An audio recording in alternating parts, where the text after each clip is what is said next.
Test one, test one, test one, test one.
Committee, members of the public, thank you all for being here. I want to welcome you to the first meeting of the Senate Special Committee on the Protection of Women's Sports. And before we get started with anything, I'm going to turn it over to our chairman, Billy Hickman, and open us up with a word of prayer, please. You're on, what number are you on there, Chairman? Number 3? Let us pray. Oh, gracious Heavenly Father, what a great day you've given us, Lord. The sun is shining, people are smiling. Lord, we just ask you to watch over this committee, Lord, and just help us to be able to understand, Lord, why males want to compete in women's sports. Lord, we just ask you to be with these ladies, and thank you for the courage of these ladies to come forward today, Lord, and testify about what they've gone through. And we just ask you to continue surrounding them with your kindness and your love. Lord, we love you and praise you. In your son's name we pray. Amen. Amen. Thank you, Chairman. Members of the committee, I mentioned to you all as you walked in, we have some proposed rules for the committee in front of you. Very similar to other committees that we've had here in the Senate. I think each of you has had a chance to review those rules. I'll entertain a motion to adopt those rules that will guide us in our committee's work as we get started. Mr. Chairman, I'll make a motion. Have a motion. Yeah, Mr. Chairman, I'll make a motion. We adopt the committee rules for Senate Special Committee on Protection of Women's Sports. We have a motion from Caucus Chairman Jason Anavitarte. Do we have a second? Second. Second. Any discussion? All those in favor of adopting the rules as presented, please signify by raising your hand. Motion carries unanimously. Thank you. I do want to take a couple of minutes and kind of talk about why we're here and talk about the important work that we've been charged with by our Lieutenant Governor, Bert Jones. I want to thank Lieutenant Governor Jones for forming this committee under Senate Resolution 4. The powers given to him under Senate Resolution 4 are what establishes this committee. He has instructed us to look into the issue of how women's sports can be protected both at the high school, collegiate levels here in the state of Georgia, and has given us until December 15th to complete our work. My anticipation is to hold monthly meetings between now and December, and then to submit a committee report that will hopefully provide clarity on this issue, that will highlight the committee's good work, and potentially will outline legislative priorities that the committee finds are worth looking into in the upcoming legislative session. I want to thank each of the committee members for your time here today. Look forward to productive, respectful, and healthy debate, as the Senate is known for having, and as each one of you members certainly embody in your own work within the Senate. I think that part of what I want to do as well, before we do ask the ladies to testify, is maybe set the backdrop for how we got to where we are today, and as to why this situation is particularly important in Georgia. In my early days in the Senate, this was the idea of, quote, save girls sports was a topic that was bantered around, I think first perhaps by Senator or by Representative Singleton in the House. I know Representative Todd Jones took up work on this issue as well, but ultimately we passed a bill in 2022 that dealt with high school athletics, and we relegated decision-making responsibility both to a committee and to the Georgia High School Association. And the Georgia High School Association and that committee since adopted rules for high school athletics that in the state of Georgia for public schools, athletics would be composed and would be competed in under by the gender assigned by the athletes at birth. The law and our current law in Georgia was silent on the topic of collegiate athletics. And what I think is interesting is that same year that we were debating and passing that bill here at the Capitol, there was about 5 minutes from here, a women's swimming and diving national championship that took place that became somewhat famous at the time because of the inclusion of Leah Thomas in the championship that took place at Georgia Tech. I'll say personally that for me, I was aware of the competition. I was not aware that the competition took place at Georgia Tech. I'd heard the name of Leah Thomas, had heard about that Leah Thomas had won a national championship, but was not aware that that had taken place in Georgia. One of the things in our debate in 2022 that we often heard was that legislation like this was a solution in search of a problem, that this is a fake issue, that this is an issue that never comes up, that this is hypothetical. And ironically, at the very time that we were debating this for high school athletics, it became a very real issue for the 5 women who will hear testimony from today, as well as other women who took part in that national championship at Georgia Tech. All 5 women who will testify today were All-American swimmers. All 5 of them are plaintiffs in a federal lawsuit. That federal lawsuit alleges that the NCAA, the University System of Georgia, Georgia Tech, and others violated the Title IX protections. Title IX, of course, being the 1972 piece of legislation that really established women's rights in academia, but also mentioned the participation in sports. That lawsuit is making its way through the federal court system, and something that we're watching keenly. We have had conversations with the university system. We've invited the university system and Georgia Tech both to participate in today's testimony. They have declined due to the pending litigation. We will continue to extend an invitation for them to testify. I, as chairman of the committee, sent a letter to Georgia Tech and asked for a number of documents, particularly documents as it related to correspondence between the NCAA and Georgia Tech for their bid process to be hosts of the national championship. And then specifically what was communicated between Georgia Tech and the NCAA as it related to locker room usage, competition, et cetera. We received a partial response, I believe it was on Monday, from Georgia Tech.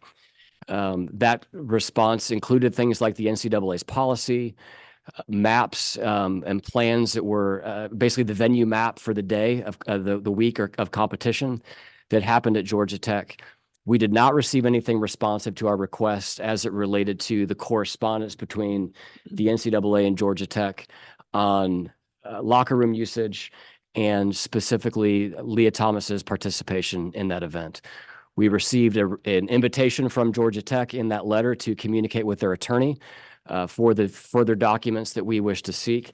And we will have, or I will be responding to their letter with an additional request for documents and reiterating our request that we would like to see specifically what the correspondence was between Georgia Tech and the NCAA as it related to the issues that this committee is charged with looking into. I think the last thing that I'd like to say, and I think the ladies may testify to some of this, this competition took place in the midst of a changing landscape as far as it related to the NCAA's policies. The NCAA's Board of Governors had passed a policy, I believe in 2010 or 2011, that said that athletes would compete on their gender assigned at birth.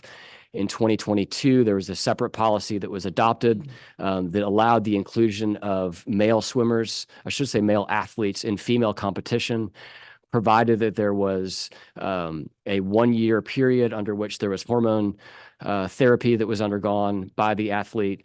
And then since then, there's been other sport-specific regulations that have been passed that essentially put in place rules on a sports-specific basis where they defer to the governing bodies of the specific sport. So I would say that even as we look into what we want to do as a legislative body as it relates to our state-funded colleges and universities, it's important for the committee to understand that even amongst the NCAA, this has been an ongoing morphing policy as their positions on this have changed. So with that, I would like to thank the 4 ladies who are here to testify, and then Reka, who is going to testify from Virginia on Zoom. Would like to thank you all for being here. You guys reached out to us when the committee was formed and asked if you could testify, and we're happy to have you here today. I also said in the paper this morning, and we'll say before this microphone today as well, that should Leah Thomas wish to come and testify before this committee, that we would welcome that opportunity to hear testimony as well. And with that, we're going to get to our agenda. And Kylie Alons, who formerly swam at NC State University, if you step forward here, you're on witness mic number 2. I'm going to make your microphone live. If you don't mind putting your placard that was at your seat in front of you when you testify, that'd be fantastic. And Kylie, the floor is yours. Awesome. Thank you. Hi, everyone. My name is Kylie Alons. Thank you for the opportunity to testify before this special committee of the Georgia Senate. I am here to share with you what it is like to dream as a young girl of swimming in an NCAA championship, to work for your entire life to reach the top of elite women's collegiate swimming, and then to be let down by those who govern college swimming. The shock of what happened to me here in Georgia at the 2022 NCAA Division I Swimming and Diving National Championships has been so great that I'm still processing it. And if I'm honest, at times I'm still grieving it. Until last year, I swam for North Carolina State University, which is one of the top women's swimming programs in the nation.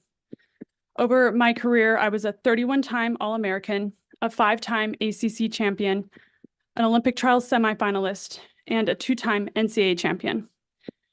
From the time that I was a little girl dreaming of competing in the NCAAs until last year when I retired from the sport, swimming consumed my entire life. I trained 20+ hours a week in the pool, including 9 practices and 3 lifting sessions a week, all while completing a rigorous bachelor's and master's engineering curriculum at NC State.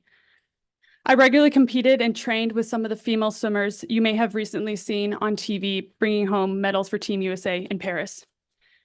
College athletics has given me a great deal, but I also gave everything I had to my university and to college athletics. I gave up many opportunities and college experiences to help my team become a powerhouse in the NCAA and achieve sport goals that I dreamed of for so long. I value the life lessons I learned in sport, and I believe that college sports are a critical aspect of the environment on a college campus. College athletics builds school spirit, it promotes awareness of a school, it helps the recruitment of all students, not just student athletes, and it gives students a diversion from the rigors of studies and tests. Of course, universities do not just give something to student athletes, they do take things from us too. And the largest governing body in college athletics, the NCAA, greatly profits from college athletes and athletics as well. The NCAA receives billions of dollars from college sports. By promoting themselves as the guardians of the high ideals of college sports, and the NCAA and its member colleges and universities obtain lucrative sponsorships and media rights deals. Unfortunately, Georgia Tech and the NCAA have misused their influence, and I have experienced firsthand the consequences of their decision to betray the women that they claim to champion. At the 2022 NCAA Division I Swimming and Diving Championships, I was required by Georgia Tech University, the host of the championships, and by the NCAA to compete against and to change in the same locker room as male swimmer Lia Thomas. I first found out about Lia Thomas in the late fall of 2021. Thomas was posting nation-leading times for women, but I had never heard the name before. Upon further research, I found out that the swimmer was formerly known as Will Thomas and swam for the University of Pennsylvania men's swimming team previously. Thomas went from being ranked 65th in the NCAA Division I in the 500-yard freestyle as a member of the UPenn men's swimming team to swimming the fastest times in the nation in the 21-22 season in women's freestyle events while competing on the UPenn women's swimming team.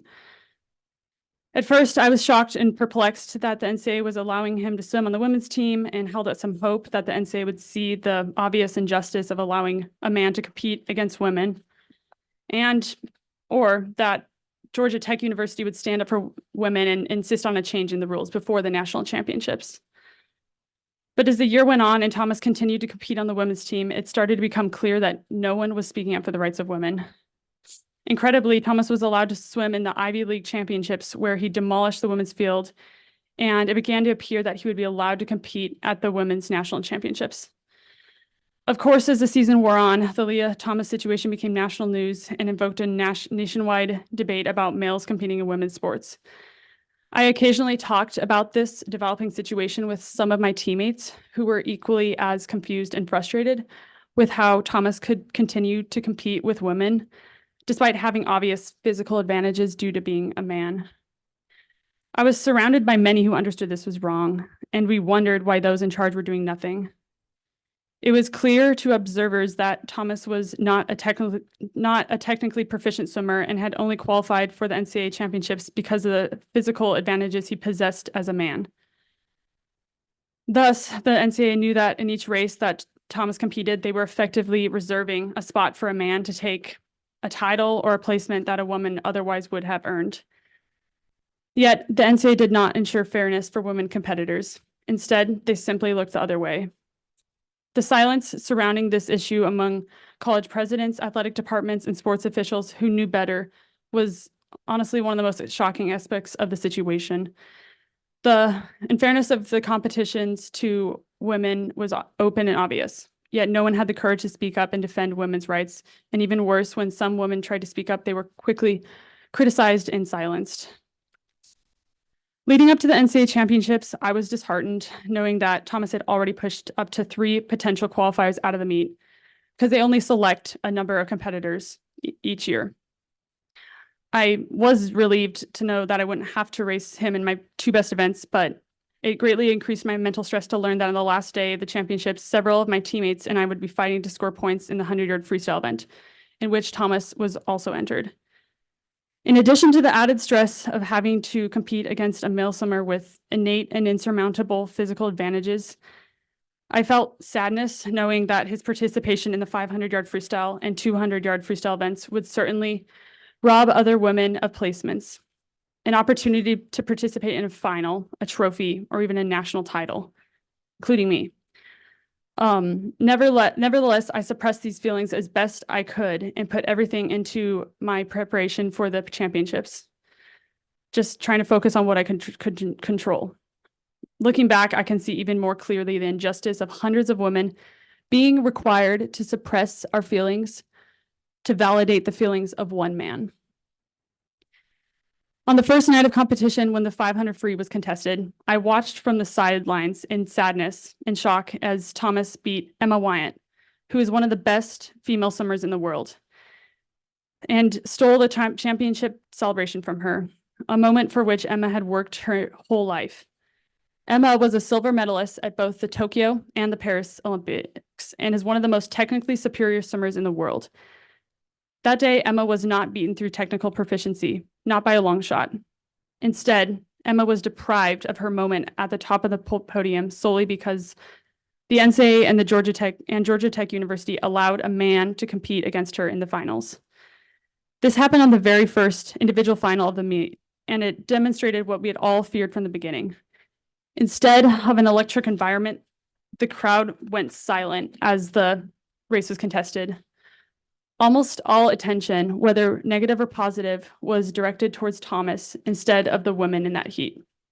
Indeed, that entire NCAA Women's Championships from the start became all about one individual, a man whom the NCAA and Georgia Tech University chose to allow to compete. The entire championship became an enormous social experiment regarding how much abuse that women could be forced to take in silence from a man. The stress of competing against a man was at the forefront of my mind when I walked into the women's locker room at Georgia Tech. At the championships, the women's championships, both the women's and men's locker rooms are converted into women's locker rooms and are intended for women participants only. The coaches and the sports staff use another bathroom outside the natatorium. But on the first day of the competition, I used the competition locker room to change and quickly learned that Thomas was also able to change in those locker rooms. Immediately, a place where I used to feel safe and secure became a place where I felt exposed and uncomfortable. I tried to push these feelings aside, but I couldn't because I knew that at any moment a man could walk in and see me naked. In the sport of swimming, everyone wears these racing suits. So these suits are extremely tight, paper thin, and fragile. It can take up to 30 minutes to put these suits on the first time because you have to be careful to inch it up your body and not rip it. You go into the locker room several times a day because typically you only wear the suit for your race. At first, I changed with caution and just tried to use my parka and towel to cover myself while facing the locker or the wall. But being in that environment while preparing for my race was very anxiety producing. Then I remembered that right behind my team's assigned bleachers, there was a storage closet. So even though competitors were supposed to change in the locker rooms, I actually began using the storage closet to change in and out of my tech suits and practice suits. The closet was dimly lit, was not as clean as the locker rooms, and had metal bins of swimming equipment lining the walls. But at that point, I was just thankful and relieved to have a place to change that was private. even if it was a storage closet, and even if there wasn't a lock on the door. Finally, on the last day of the meet came in the 100-yard freestyle. My final event was contested. I had made the A final, top 8 in both of my other events, but knew that it would be a challenge to make it back in this event, the 100 free. I was stressed more than I've ever been that morning, knowing that to qualify for a final, I would have to be one of the top 15 swimmers, essentially, because Thomas was advantaged against the entire field. In the end, I was beaten by Thomas. As my team exited the pool after prelims, the NCAA gave us all t-shirts, which were screen printed with the caption, "Celebrating 50 years of Title IX," which I initially thought was a joke. I didn't know that much about Title IX, but I knew that its premise was to give women equal opportunity in sports. It was beyond ironic to me that the NCAA was paying lip service to women's equality while disregarding women's bodily privacy and allowing a man to take away women's opportunities. What good is a women's division if a male swimmer can enter it and dominate the competition? And how can women have equal opportunities if a man can enter women's events and win, but no woman can enter men's events and win? It took me over a year to process those emotions, those complex emotions I felt during that season, and especially during that meet, in part because I think I was forced to suppress my emotions and take it all in stride. Those who compete at or have competed at an elite level in sports know that one has to put an enormous amount of work to reach that level. Physically and mentally, it can be a huge challenge just to simply compete at this level and then be a student at the same time. But on top of that, the women who competed at the 2022 national championships and swam throughout that season were burdened with the consequences of Georgia Tech's and the NCAA's unwillingness to protect even our most basic rights. Being forced to compete against and change in the same locker room as a man disrupted my concentration and made it more difficult for me to compete at my best. Realizing that we had nobody willing to stand up for our rights took an emotional toll on us that stripped all joy from a competition that should have been the mountaintop moment in each of our careers. Over the past 2 years, I have begun to see the story that I lived through in the 2022 NCAA championships at Georgia Tech play itself over and over in other sports and age groups across the United States. I've retired from swimming, but I still feel the burden of that experience because I know what I went through. And I see that today there are many more young girls and women who are facing the same challenges. Regrettably, the Georgia Tech University and the NCAA are still unconcerned with protecting the rights of women athletes to equal opportunities in comparison to men, which is why I am testifying today. To me, the most disappointing thing about that meet is that it was entirely preventable. All the NCAA had to do was to simply uphold the equal opportunity premise of Title IX and not allow men to compete with the women's division.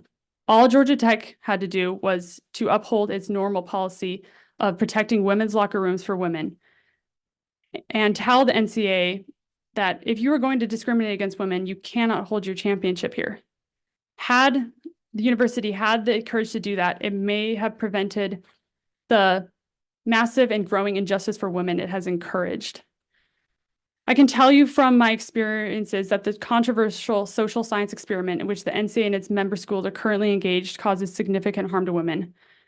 To allow men to compete as a woman and require us to simply accept it strikes directly at our sense of self-worth. But now I'm not afraid to say that I believe that those who will not stand up for even the most basic human rights should not be given the responsibility of overseeing and championing college students. It is demoralizing to have our athletic achievements not recognized as unique and special, and to be put in the position of being beaten by mediocre male athletes that have not even mastered the same technical competence in our sport that women have achieved. I know what it takes to put in the work to get to the highest level of sports, and I'm concerned that many young girls will not do so in the future. If they're going to put in all that work only to be required to compete against men who can beat them without nearly the same degree of effort or sacrifice. Last October, U.S. Senator Mike Lee asked NCAA President Charlie Baker if there had been, and I quote, any assessment on the physical, physiological, and emotional harm of its transgender policies on female athletes. And President Charlie Baker's answer was no. That is a stunning admission. The NCAA is made up of hundreds of research institutions. They have spent tens of millions of dollars studying concussions, which largely benefits men's football. And yet in women's sports, the NCAA and its member schools have embarked on a program with evident harm to women without doing any research at all.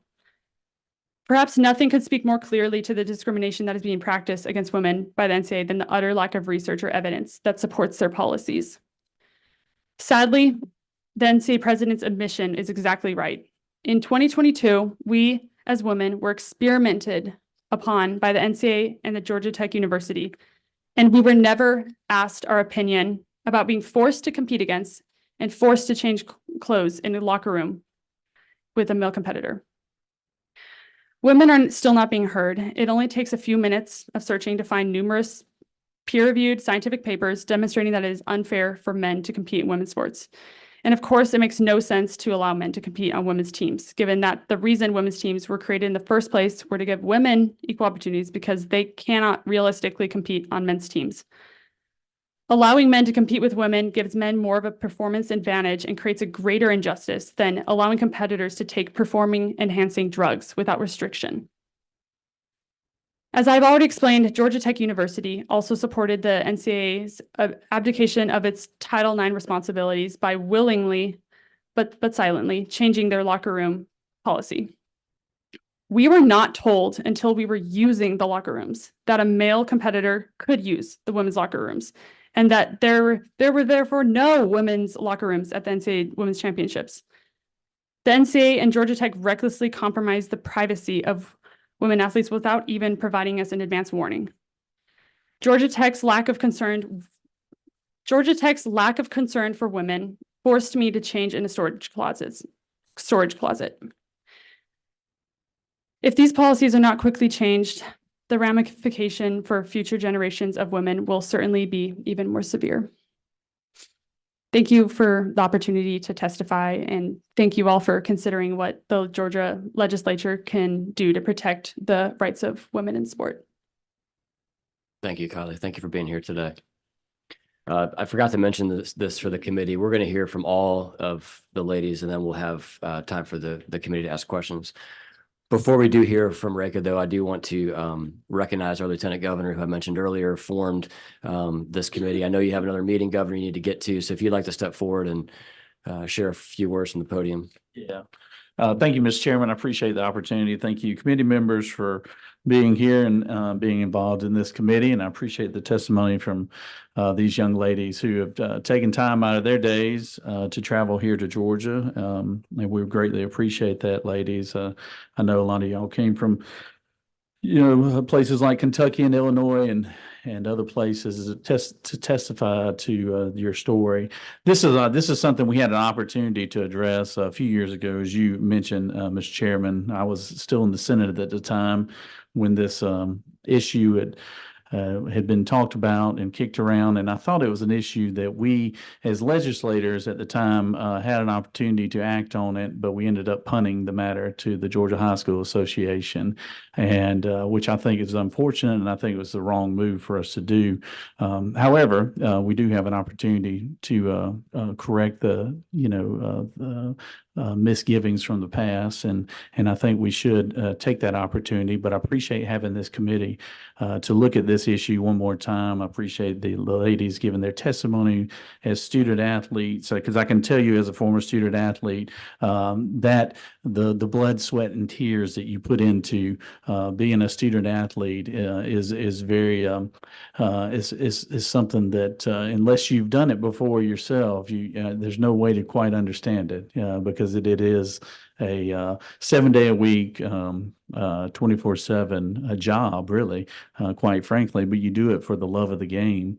And this situation that we're in right now is not here. We're not here to marginalize any one group, but we're here to protect female sports, and we're here to protect female athletes. And that's what we should be doing as legislators. And I know that we're going to be able to do it at the high school level, because we're going to take those reins away with that obligation and away from the Georgia High School Association, because as elected officials, that should be our duties. And we're going to protect female sports to the the state-run universities and public universities that we fund here in the state of Georgia. So I do appreciate you chairing this committee, Senator Dolezal, and I appreciate the committee members for being here. And this, like I said, this should not be a Republican or Democratic issue. Because it is, at the end of the day, it's about protecting female athletes. It's about protecting daughters, granddaughters, people who want to compete on a level playing field with athletes that are similar in scope and shape and their biology. And so I appreciate the opportunity to speak here. I wish I could hear the rest of the testimony, but I know it will be very informative because these ladies have been traveling all over the country to talk about the situation that they had to live through themselves. And we just appreciate them willing to share and appreciate everybody in attendance. So thank you, Mr. Chairman. I appreciate the opportunity. Thank you, Governor. Appreciate you being here this morning. Next up, we have testimony from Reka Gyorgy joining us online. Reka, just say good morning to all of us. So we make sure you have your microphone. I'll let you know that we have you. And then once we do that, the floor will be yours. Yes, good morning, everybody. I'm here. Good morning. Good to see you. All right. The floor is yours. Thank you. Thank you. Good morning, everyone. My name is Reka Gyorgy. I'm an Olympian and a former college swimmer from Virginia Tech University. I competed for my home country of Hungary in the 2016 Olympic Games in Rio de Janeiro, Brazil, in the 200-meter backstroke and in multiple European championships. After competing for Hungary in the Olympic Games, I came to Virginia Tech University to obtain my college degree and continue to compete in swimming. At Virginia Tech, I was a two-time ACC champion and a two-time NCAA Division I All-American. As an international student, I came to America to compete in the NCAA collegiate swimming because I wanted to train and compete with the best female athletes in the world. For many decades, the NCAA has been a light beckoning women from countries across the globe to seek a chance at glory and excellence that we cannot get back home. I was awarded a life-changing full academic scholarship and a chance to pursue my dream, but part of that dream, my dream of becoming an All-American in the 500-yard freestyle event at the fastest short course swim meet in the world, was suddenly washed away 2 years ago. On that day in the pool at Georgia Tech University, my dream became not just a bad dream, not just an unfulfilled dream, but it really became a nightmare. This was a nightmare because what happened to me in a country that is known as the land of the free and the home of the brave is that I learned that even here in the home of the brave, some people are not willing to stand up for the rights of women. Instead, some are willing to allow men to take athletics achievements and opportunities from women for which we have worked hard our entire lives. Some of the NCAA and at Georgia Tech University are willing to authorize a man with full male genitalia to disrobe in front of a room full of women and to steal our safe spaces. And I realized that if this can happen here in the land of the free and the home of the brave, then what hope is there for women anywhere? If this can happen in the place I thought was founded to be a shining city on the hill, how long will women anywhere in the world be free to achieve, to be safe, and to be women?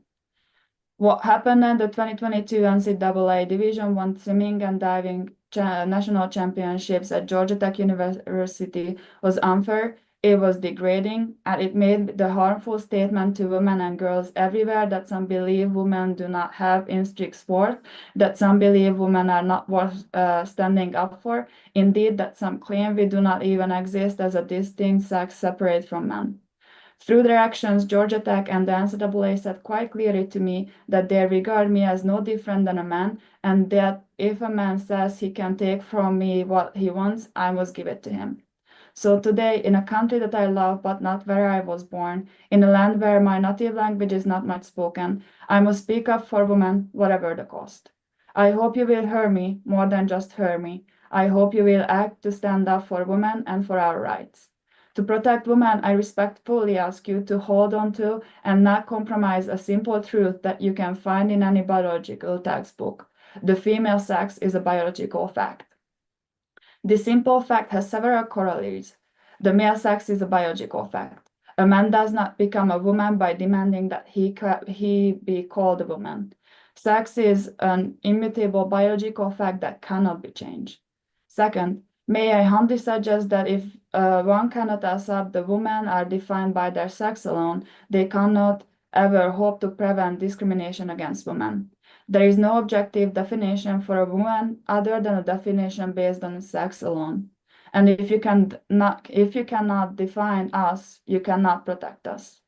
Women need protection because of our sex, because we are biologically different from men. One cannot effectively protect women if they consider our sex to be irrelevant. Month before the NCAA championship in 2022, I learned from social media that I would be forced to compete against a male swimmer in Georgia.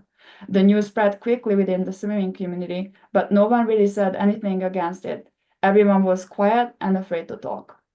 Getting ready for the biggest swimming competition of the year, that will be my last college championships in my career, I was more than ready to do my best. I was ready to race. However, knowing that I would have to swim against a man in the 500 freestyle event was very hard mentally. I had never been in a situation like this before. I had never before in my life thought I would have to compete against a man. I compete in a sport that is drug tested, and one of the drugs that is tested for is testosterone.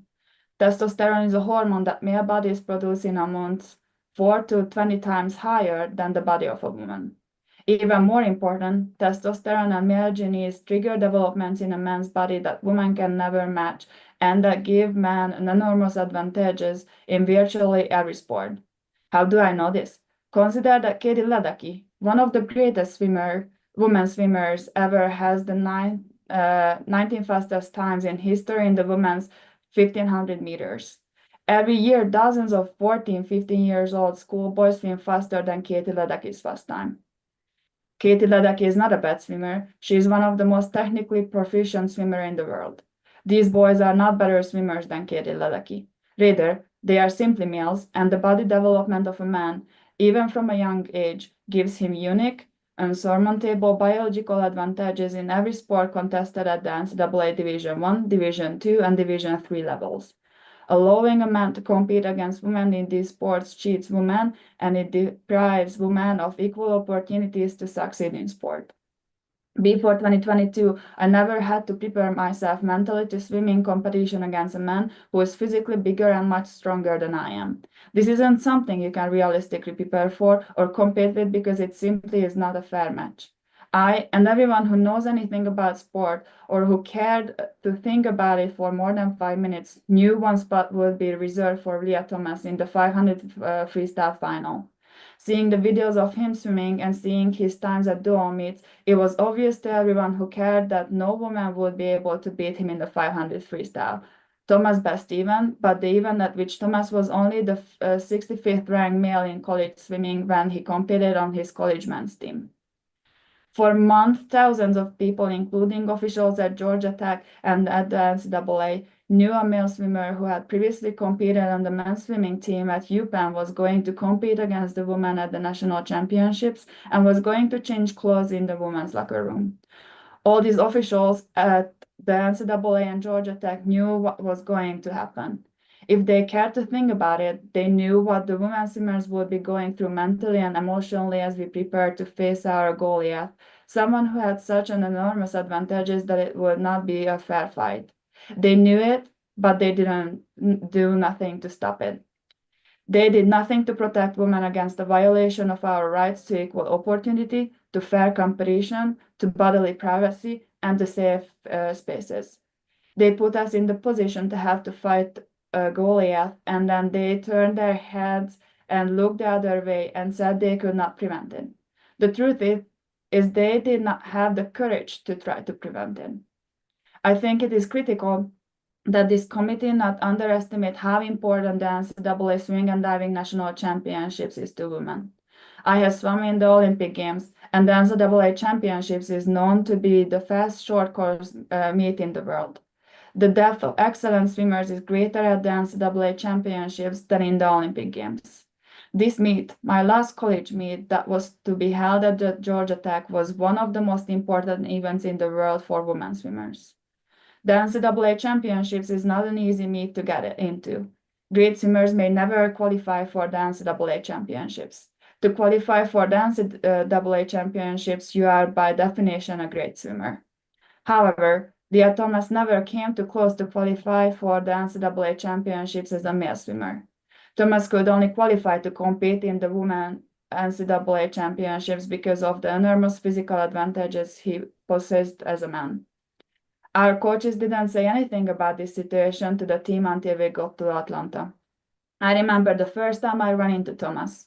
It was one day before the meet started. I was talking with one of my teammates on the pool deck in front of the locker room door. I opened the locker room door and was about to turn around and walk into the locker room to change when I physically bumped into Thomas. I was shocked by his size. He was about 6 feet 4 inches tall, and I was shocked that as he bumped into me, his male genitalia was touching my hand that was stuck between us as he was leaving the locker room. I couldn't even say sorry. I froze, and he just smiled at me and said sorry in a male voice. We did not even have a women's locker room for the NCAA Women's National Championships. I repeatedly looked over my shoulder the whole time while I was changing. I was terrified knowing he could walk in on me at any second as I changed into my swimsuit, and the private areas of my body would be exposed to this man, and my privacy and desire not to expose myself to a man unwillingly stripped from me.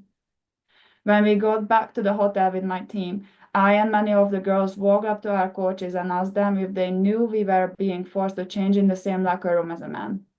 They told us they would bring up this issue during their coaches' meeting later that day. A few hours later, our coach told us that several coaches asked the NCAA to give women a safe, private changing space, but the NCAA turned them down, that the NCAA will let Thomas change with the women and we, women, just had to go with it. So I decided that for the rest of the meet, I would walk an extra 2 to 3 minutes and use a locker room outside of the competition pool area that was open to the public. Even in this public locker room, I still constantly feared that Thomas could walk in at any moment if he wanted to, because the NCAA's policy allowed him to do so. The locker room situation put great stress on me. I was not able to focus fully on my race or on going through my usual routine before my race. I spent much of my energy worrying about the possibility of exposing myself to a man who could enter the locker room at any minute. It held me back. I couldn't let this thought go, and I couldn't do my previous routine that I was used to. Everyone who has been an athlete knows that doing your best at race isn't only physical, but is mental as well. The knowledge that I was competing against a man was forced me 100-pound weight dragging me down before I even dove into the pool. On the second day of the championships, I swam the preliminary round of the 500 freestyle, and I finished 17th in the prelims, missing the finals by only 1 place because the NCAA allowed the male swimmer to compete in the women's race and replace me. After Thomas competed in the last preliminary, and I realized I would be watching my race from the pool deck instead of scoring valuable points for my team, all I could do was cry.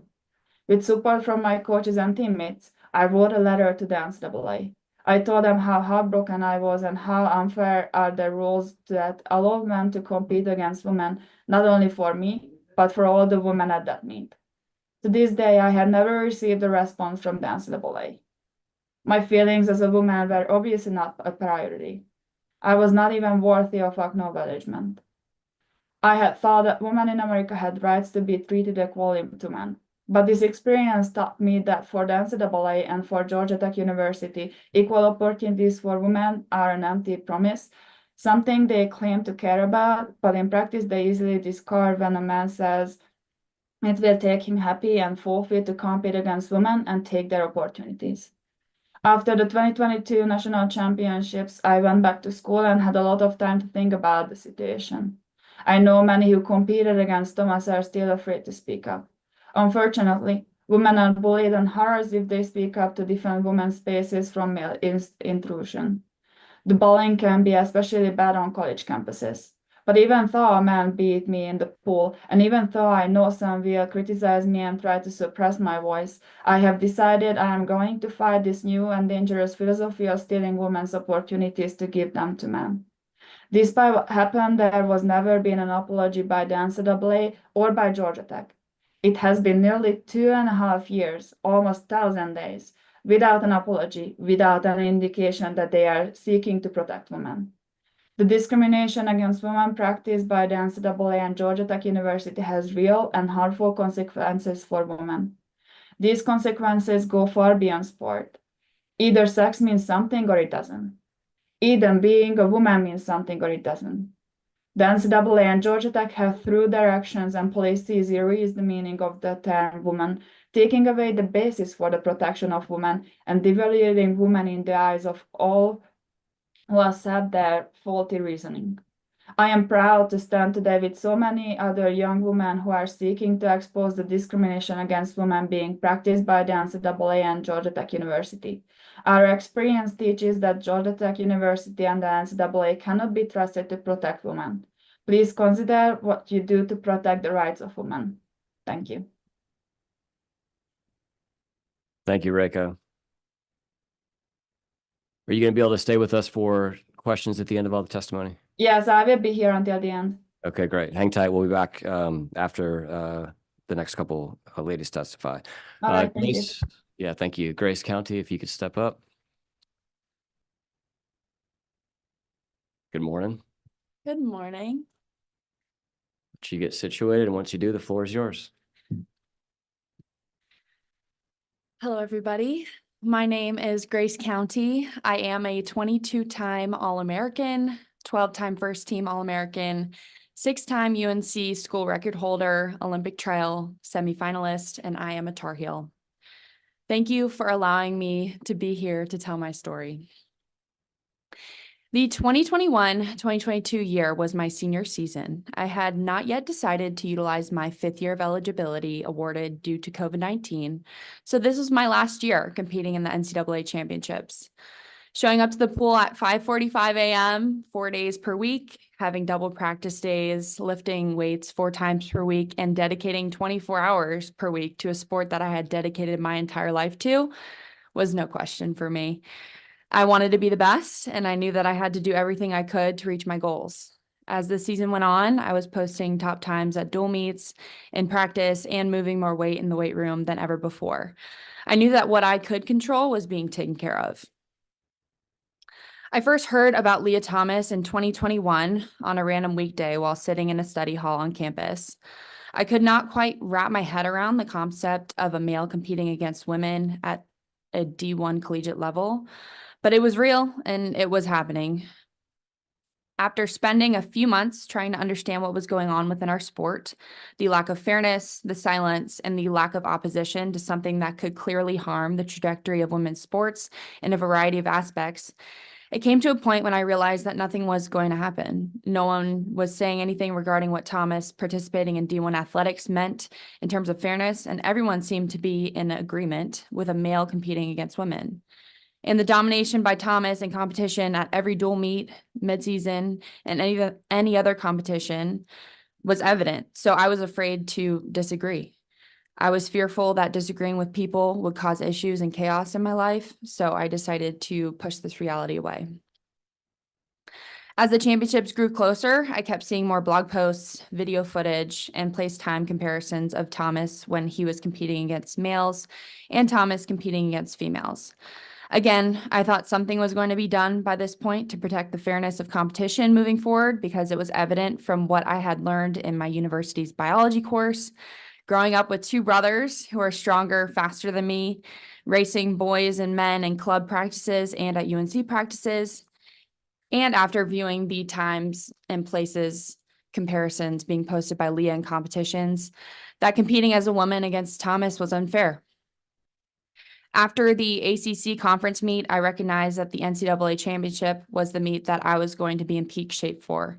My coaches did not give me the rest normally provided to swimmers to perform at their peak for ACCs because it was their philosophy too that the NCAA's was my main focus. I had the potential to score and place in all 3 of my individual events, and that is what our focus was on. Therefore, there was a significant amount of pressure I put on myself to perform at my highest level at that national meet. I would individually swim the 50 and 100 freestyle and 100 backstroke and compete in the 200 freestyle relay, 200 medley relay, 400 medley relay, and 400 freestyle relay. If I made it back to finals in all of my races, that would mean I would race 10 times throughout the span of 4 days.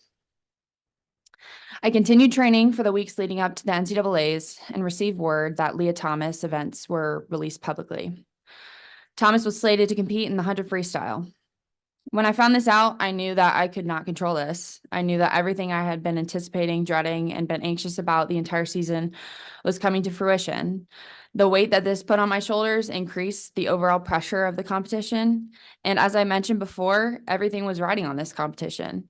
And all I wanted to do was swim. As this competition went on, I watched Thomas compete and win the 500-yard freestyle and tie with Riley in the 200-yard freestyle. I was left in disbelief and thought to myself, why wasn't anybody doing anything? Finally, it came to the last day of competition, and I was to compete against Thomas in the 100 freestyle. I prepared in the morning like any other day of the meet, but I was angry. The additional weight of this day was intense. I swam in the morning and placed in the top 8 at the finals. Thomas placed in the top 8 as well. I looked at the psych sheet for finals, and I was to swim between 2 trans-identifying athletes. I went back to my hotel room and was unable to relax between prelims and finals. It was the last day of competition, and despite how exhausted I was restless. My mind was racing. Finally, it was time to return to the pool. I got into the pool and had my coach write me a warm-up so that I could just shut my brain off and swim, because that is what I had wanted to do the entire meet. It was 30 minutes before the race, and I was so overwhelmed. I called my mother and cried. This was the only time in my swimming career that I had ever cried before a race. The first time in my career that I wanted to give up at a meet that I had worked my entire life to get to, and my last individual event that I got a race for UNC. I remember leaving that phone call and getting into the pool, not to warm up, but to float. I did the rest of my pre-race routine, but my stomach hurt more than ever before. It was shaking, and I was too.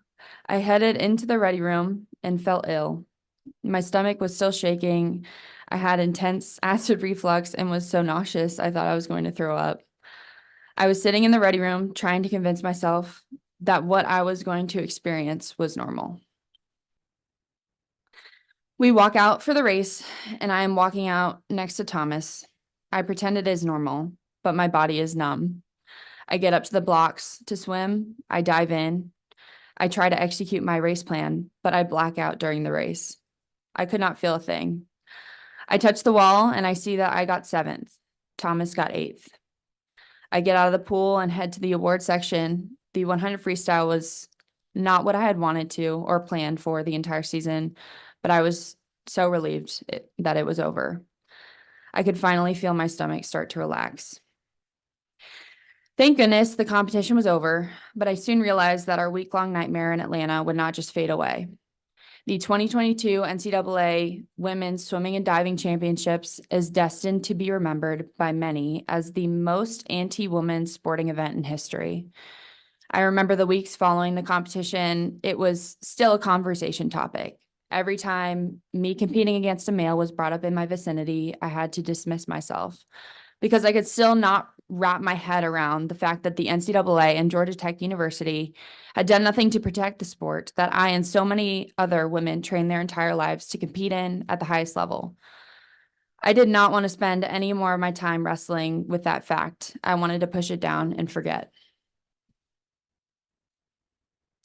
The NCAA and Georgia Tech University did not hold a fair competition at the 2022 Women's Swimming NCAA Championships, and the detrimental impact this meet had on the trajectory of women's sports has been enormous.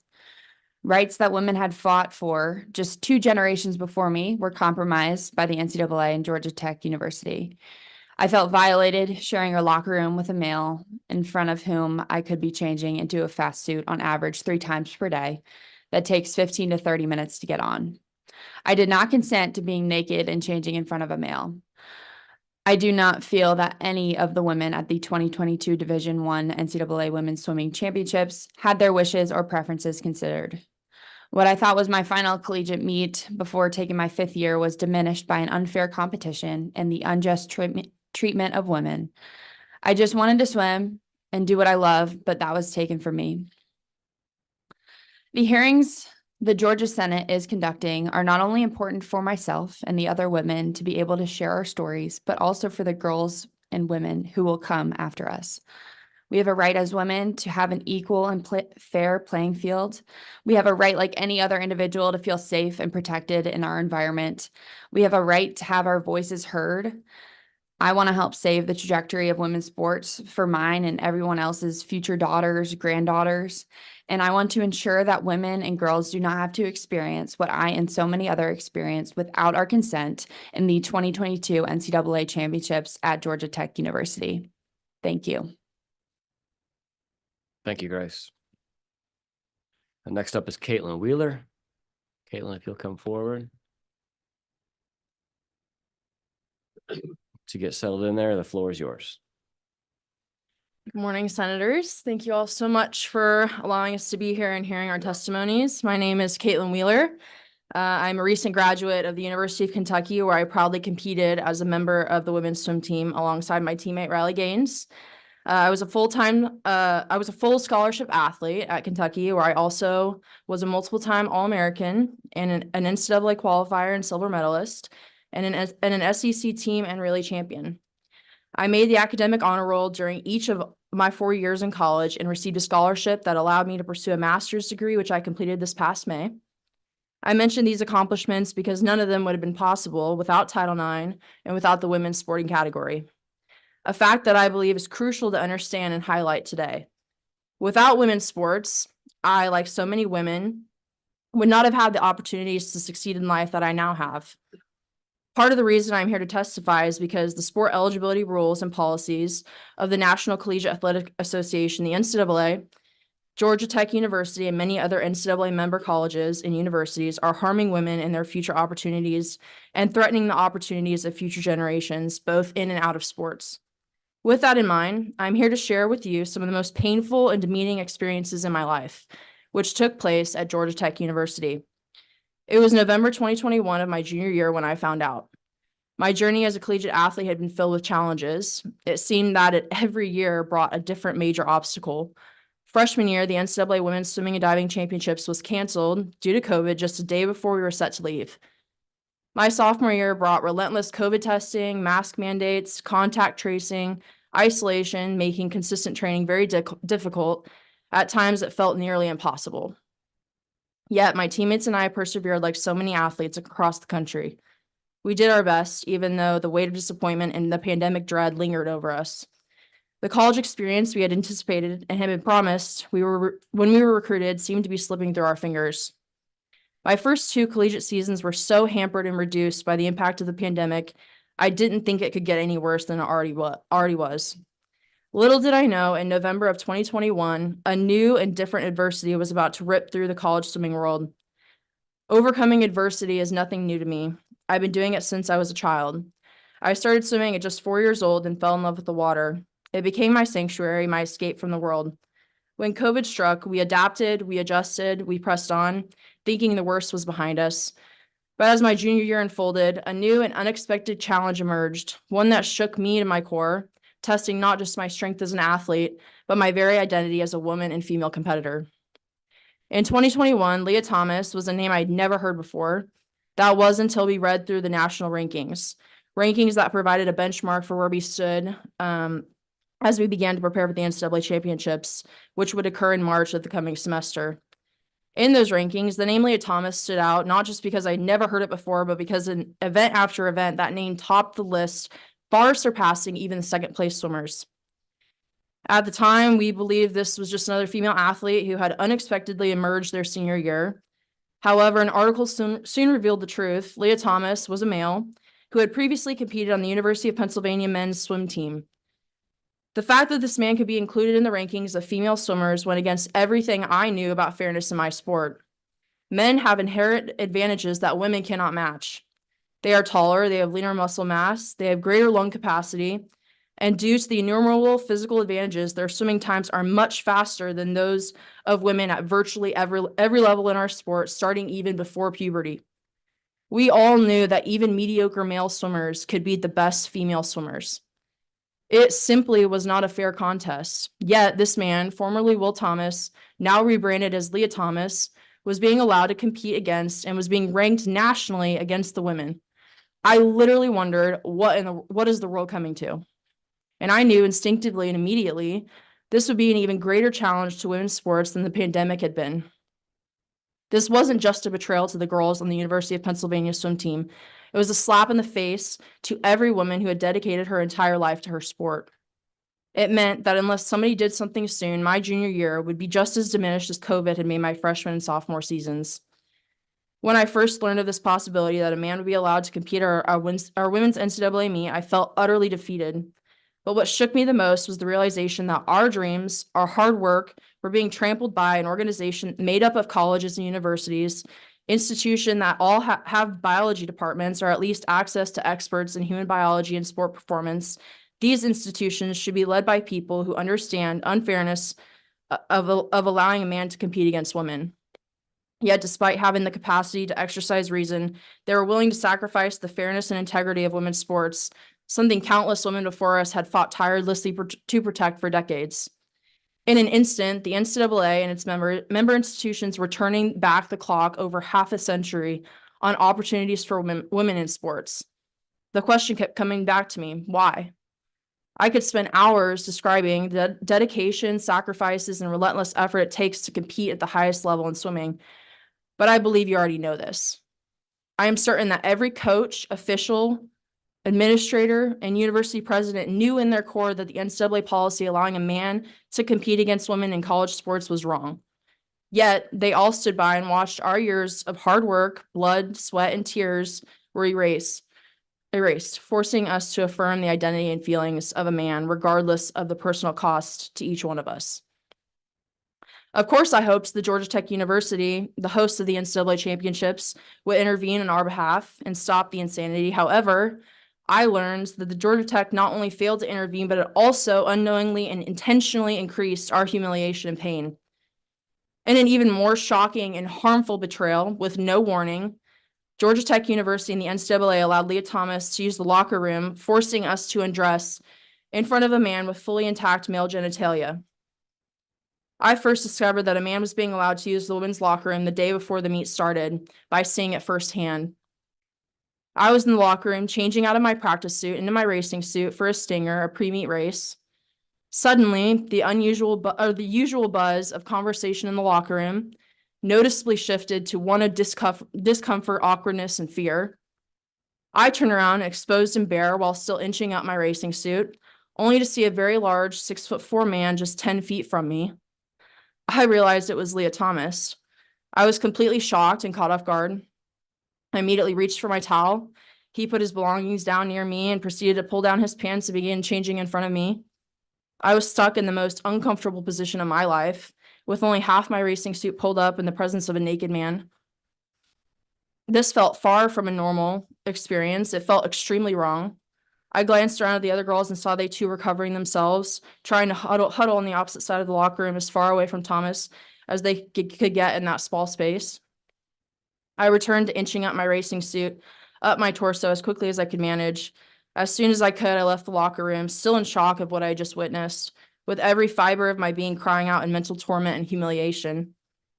I've never felt more violated and betrayed than I did at that moment. I was betrayed by the Georgia Tech University, a public university that chose to not stand for hundreds of college women across the country and allowed a man to violate our personal privacy by disrobing right in front of us. I was betrayed by the NCAA, an organization that was supposed to be dedicated to fairness, safety, and equal opportunity in college sports, an organization that should have protected us. Title IX, enacted 50 years prior to the meet, designed precisely for moments like I faced, was ironically being celebrated at that very same swim meet where I experienced the most humiliating moment of my life, when my personal privacy was stripped from me without my consent. The questions kept coming back to me. How and why would Georgia Tech and the NCAA allow such injustice? It was then when I realized the harsh truth. The people at the NCAA and Georgia Tech who made the decisions do not care about fairness. They do not care about protecting women, and they do not care about equal opportunity. If they did, they would have stood up and never allowed a man to take away trophies, honors, and titles. They would have never allowed a man to invade our areas of privacy, our safe spaces. As I prepared for one of the biggest meets of my career, my competitive focus was overwhelmed. I knew that at any time I had to change into my practice suit, my racing suit, or even just use the restroom, a man could walk in on me at any moment.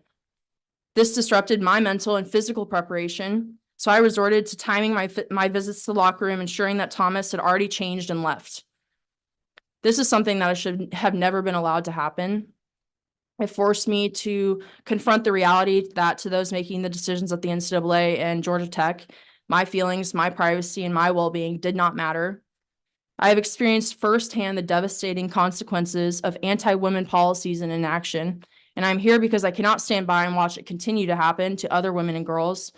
And I believe I speak for all the athletes testifying today when I say that we don't want to have to be here. We shouldn't have to be the ones insisting that the NCAA and Georgia Tech University be held on their duty to treat women fairly and with dignity. This responsibility should not be on our shoulders. But here we are because the leaders of the NCAA and Georgia Tech University lack the courage to defend the rights of women. Years ago, we should have received an apology for what happened during the 2022 NCAA championships at Georgia Tech University. However, just as we were during the days of those championships, today we are still being ignored.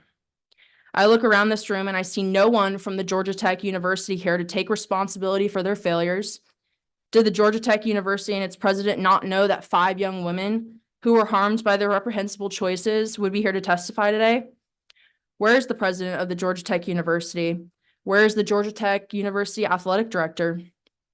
Do they uncaringly allow men to shower with their daughters? Do they fail to tell their own daughters that they have given a man access to her safe spaces?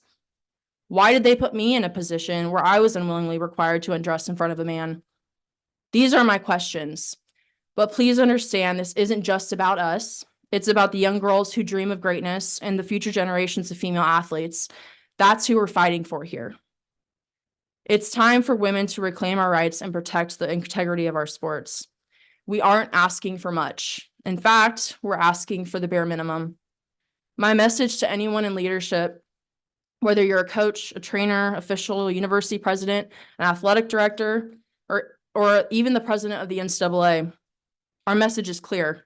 If you are unwilling to stand up for the rights of women, you should step aside and let someone with the courage to make the right decision take your place. I sincerely hope that before this committee's hearings conclude, the Georgia Tech president testifies before you and answers every question about why the privacy of young women and fairness in college sports are not currently valued at Georgia Tech. I also hope you find a way to bring about meaningful change at Georgia Tech as well as in all Georgia colleges, universities, high schools, and elementary schools. Please protect women. Please protect women's sports. Protect them from the humiliation and experiences that I and so many other women endured in Georgia at our national championships. Thank you so much. Thank you, Caitlyn.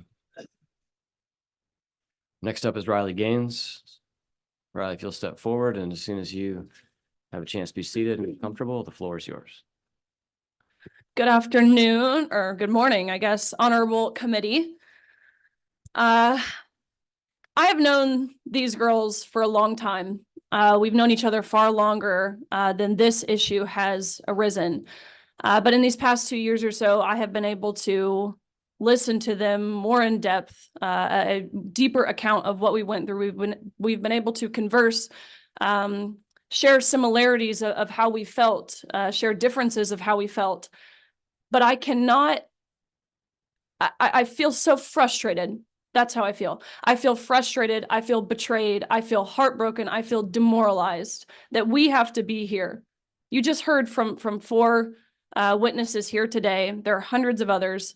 I actually prepared a testimony to read. Again, many similarities in regards to our feelings, some differences in our racing. The difference where I swam against Thomas, we actually tied. The NCAA denied me my trophy because, and I appreciate their honesty, they admitted that when they'd been advised that when photos are being taken, it was crucial that the trophy was in Thomas's hands, ultimately reducing everything we had all worked for our entire lives down to a photo op. And I would be very happy to answer questions about anything. My testimony at this point is well documented. But I wrote a letter actually, to the President Cabrera of Georgia Tech. I was hoping to today see him and privately and personally hand him this letter. This is never something that I wanted to air publicly, but he's not here. He didn't have the gumption to show up here. So I decided, rather than reading a testimony that was prepared, I'm just going to read the letter to President Cabrera.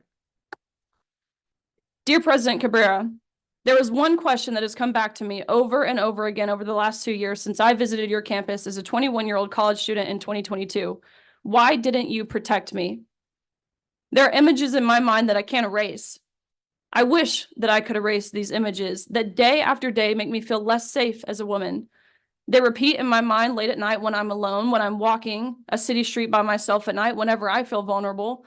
Those images come back and the same question comes to my mind. Why didn't you protect me? Dr. Cabrera, of all people, you could have protected me. Not only are you the powerful president of Georgia Tech University, you understand biology and science. You're on the board of the National Geographic Society. You're a world-renowned scholar and a man of global influence, a member of the Council on Foreign Relations. You've won awards from the World Economic Forum and served on the board of a Federal Reserve Bank. You, of all people, could have protected me, and more than 300 young women like me who came to your campus for one of the most significant meets of our lives. You could have protected us, but you did not, and I frequently ask myself why. Dr. Cabrera, do you have a daughter? You knew that a 6'4", fully intact man was coming to compete against me, my teammates, and my competitors at the 2022 NCAA Division I Women's Swimming and Diving National Championships. You could have stopped it. You could have at least said, not here, not on this campus of Georgia Tech, but you did not.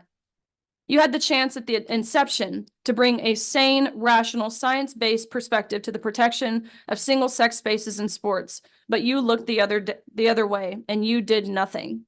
Why didn't you intervene? The scientific evidence for immense male performance advantages in sport is overwhelming. I don't have to explain that to you or to this committee for that matter, but you ignored the science at the expense of women. Your Georgia Tech University officials knew a naked adult man with full male genitalia was being authorized by Georgia Tech to share a locker room with hundreds of college-age women who would themselves be naked, unable to hide, unable to protect our privacy. This was intentional. This was premeditated. It was sexual harassment, and it happened right here in the capital city of the state of Georgia, just a few blocks away from where I read this letter. Let me be clear. I label this as sexual harassment because me and the 4 witnesses you heard from today and the hundreds of other 18 to 22-year-old college girls were not asked for our consent, and we did not give our consent to being exploited and exposed to a 6'4" fully naked man. Because you did nothing. That man walked into our women's locker room at your university and saw me undressed down to full nudity. I didn't even know he had access to our locker room until I heard a man's voice and turned around and saw him a few feet in front of me, naked, inches away from where I was simultaneously unclothed. You allowed college women to be traumatized and violated on your campus in this way. Why didn't you protect us? Don't you understand how important sport is to women? Don't you understand that to get to the NCAA championships, we devote our blood, sweat, and tears for years, training to shave merely hundredths of a second off of our time for a shot at being an All-American or a national champion? Personally, I think you do understand these things, but for some reason, they weren't important to you. Inclusivity mattered more than safety or fairness, or I should say safety and fairness. We'd already been robbed of an NCAA championships, as you heard, in 2020 because of COVID. The best collegiate female swimmers and divers, the best in the world, came to Georgia Tech University in 2022, and you, hand in hand with the NCAA, the IOC, and USA Swimming, made us the victims of harassment and discrimination. You made us the victims of a cruel, traumatizing psychological experiment that pretends that it's fair and just and compassionate for a man to take from woman, that pretends it is normal for a man to be given access to a woman's safe spaces, and that requires women to accept it all without saying anything lest they hurt the feelings of a man. Ignore the threat of men. Ladies, don't worry if a guy follows you into the bathroom. Abandon your instincts that something is off. Loosen your boundaries, stay quiet, and take your pants off anyways. That's the message that we receive from you, Dr. Cabrera. I don't understand why you, an educated, powerful man, a man who gives lip service to protecting the rights of women, still support the same perverse policies that allowed this to happen. It's been more than 2 years, and you've offered no public or private apology from Georgia Tech or on behalf of yourself. Dr. Cabrera, when I agreed to testify before this committee, I understood that you would also be invited to testify. I thought then that by coming to testify, I would at least get an answer to my question of why didn't you protect me? But I'm here, and you have declined to testify. Not only that, but I understand that Georgia Tech, under your leadership, is resisting providing to this committee even your university's written communications with the NCAA. So I have a new question for you. President Cabrera, what are you hiding? Do you tell parents who are sending their 17-year-old daughters off to your college that the policies you have in place favor the naked man in their locker room as opposed to their daughters? That their daughters could be reprimanded if they oppose or even dare to question out loud these policies? Dr. Cabrera, I don't want any more young girls to have to ask the heartbroken, despairing questions that we have had to ask for 2 years since that national championship.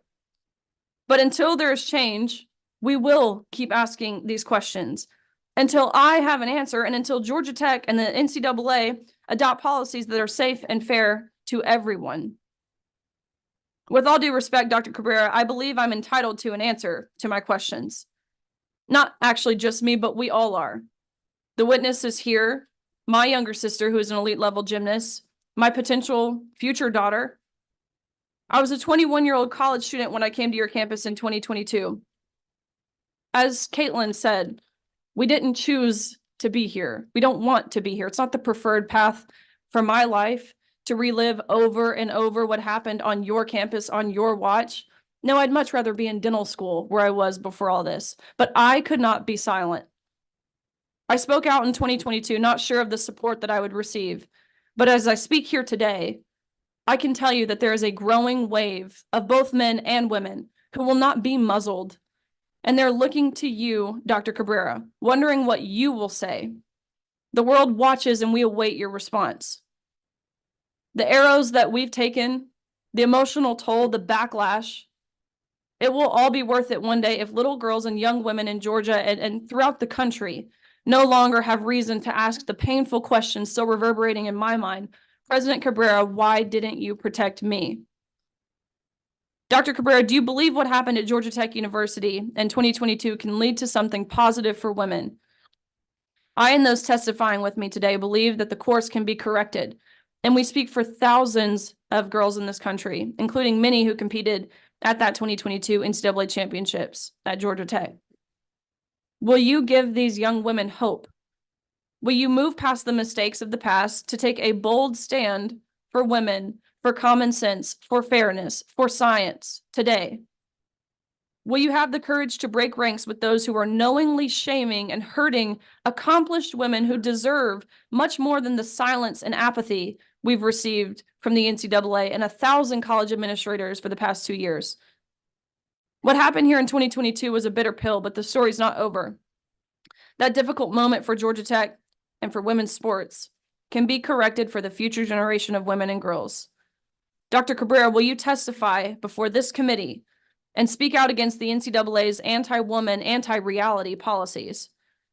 Will you provide a shining example to other college presidents and embrace equal opportunities for everyone by resolving that eligibility in women's collegiate sports must be based on biological sex alone?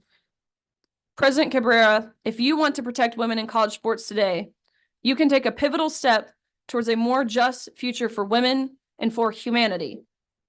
Thousands of women across this country and hundreds of girls who dream of swimming for the Georgia Tech Yellow Jackets and more broadly, who dream of competing in sports at all, look forward to your response. Thank you. I, speaking for myself personally, would be happy to take questions whenever. Thank you, Riley. Yeah, I'm going to go ahead and invite the 3 other ladies who are here to come forward. You guys can put your name cards down in front of, grab a seat. And then Reka, I believe you're still with us online. I'm going to ask the staff here, Sydney, if we can unmute Reka's mic on our end. And then Reka, if you want to answer a question, feel free to unmute your mic on your end and just jump in. I won't have a great way to see you if you raise your hand or do anything else. So just feel free to participate and answer any of these questions that you would like to. I'm going to ask a couple of questions and I'm going to open it up to the committee to do the same thing. And I'm going to go ahead and unmute all of your mics because it's going to be easier for me to do that than to try to follow along. First of all, thank you all for testifying. Thank you all for being here today. Had a chance to talk to you guys before we walked in the room today, and I believe that all of you, it's not going to work to do this, so we'll have to do it manually. I believe that all of you have graduated and are all out working in the real world, if you will, and have taken time away from your jobs to be here. So thank you for doing that, Reka. Thank you for joining us online. I understand you're working in the athletic department at Virginia Tech, and maybe at some point you'll see the light and come down to the SEC and join us down here in the South. The invitation's open. I want to maybe start by understanding a little bit, if I'm imagining the trajectory of an All-American. Grace, I think you said you're a 22-time All-American. I'm guessing you start swimming at a young age. You're competing at a high level, probably by middle school. Certainly by high school, you're competing at a very high level, probably being recruited and acutely aware of the other high-level athletes in your sport. So help me understand when, and anybody can take this, when you first became aware of Lia Thomas. I think all of you said that it was sometime in the fall of 2021. What was kind of the genesis of that? You started seeing times that were posted online, and then what was kind of the process from which then you realized that Lia Thomas would be competing in the national championship? So me personally, my junior year, I ended up placing 7th in the nation in my 200 freestyle. So it was really right then and there that I set a goal to win a national title for my senior year. And so senior year rolls around, and about midway through my senior season, so about November of 2021, I'm right on pace to achieve this goal. I was ranked 3rd in the nation, trailing the girl, and second, a girl I knew very well, because like in most sports, your top tier athletes know of each other regardless of where you compete because you'd grown up competing against each other, trailing her by a few 100ths of a second. But the name that was leading the nation was a name that me and my teammates had never heard of before. And this is the first time we became aware of a swimmer named Lia Thomas. We hadn't seen a photo of this person, or else things probably would have been a little more clear. But for all we knew at the time, this was a senior, which is bizarre. No one just swimming. Most of the time for women, especially, you peak at a younger age. So a senior coming out of nowhere from University of Pennsylvania, which is not a school that has ever historically produced that caliber of swimmer, leading the nation again by body lengths and events ranging from the 100 freestyle, which is a sprint, and all of the freestyle events in between through the mile, which is long distance. And so for those who might not necessarily understand swimming, think about that last piece in terms of your Olympic runners, because that's like saying your best 200-meter runner is your best marathon runner. It doesn't happen. Those are two totally different systems, but that's what we were seeing in this person. None of it made sense. I'm talking to my coaches. My coaches, they saw how hard I worked day in and day out. They knew the goals that I had set for myself. Who is this person? We had no idea. Talking to my teammates, same. And we continued to stay in the dark until an article was posted disclosing, and I remember word for word, in a blip of a sentence as if we were supposed to just read right over it. This article says, Lia Thomas is formerly Will Thomas and swam 3 years on the men's team at University of Pennsylvania before deciding to switch to the women's team. How I felt in that moment was immense relief. I looked at the situation and I thought, oh, this person's not a threat to my national title that I hope to win because he's a man. There's no way that the NCAA will let this person compete with us. I was looking up the name Will Thomas at this point, looking up where he ranked amongst the men in his rightful category, to which you heard he was 65th in the 500. The event that I would compete against him, he was ranked in the 400s nationally. There was no way the NCAA would allow this. But lo and behold, about 3 weeks before our national championships in March of 2022, the NCAA released a statement saying that Thomas's participation in the women's category was a non-negotiable, meaning there was nothing that we could do. There was no questions we could ask. There were no concerns that we could raise. We were quite literally told by our universities that we had to accept this with a smile on our face. So that's how I personally found out who So Leah Thomas was. for all of you, let's fast forward to that time frame, that 3 weeks before. Tell me about conversations that were happening on your team. Specifically, how were you informed by coaches? What was the dialogue with coaches, officials, athletic directors, trainers?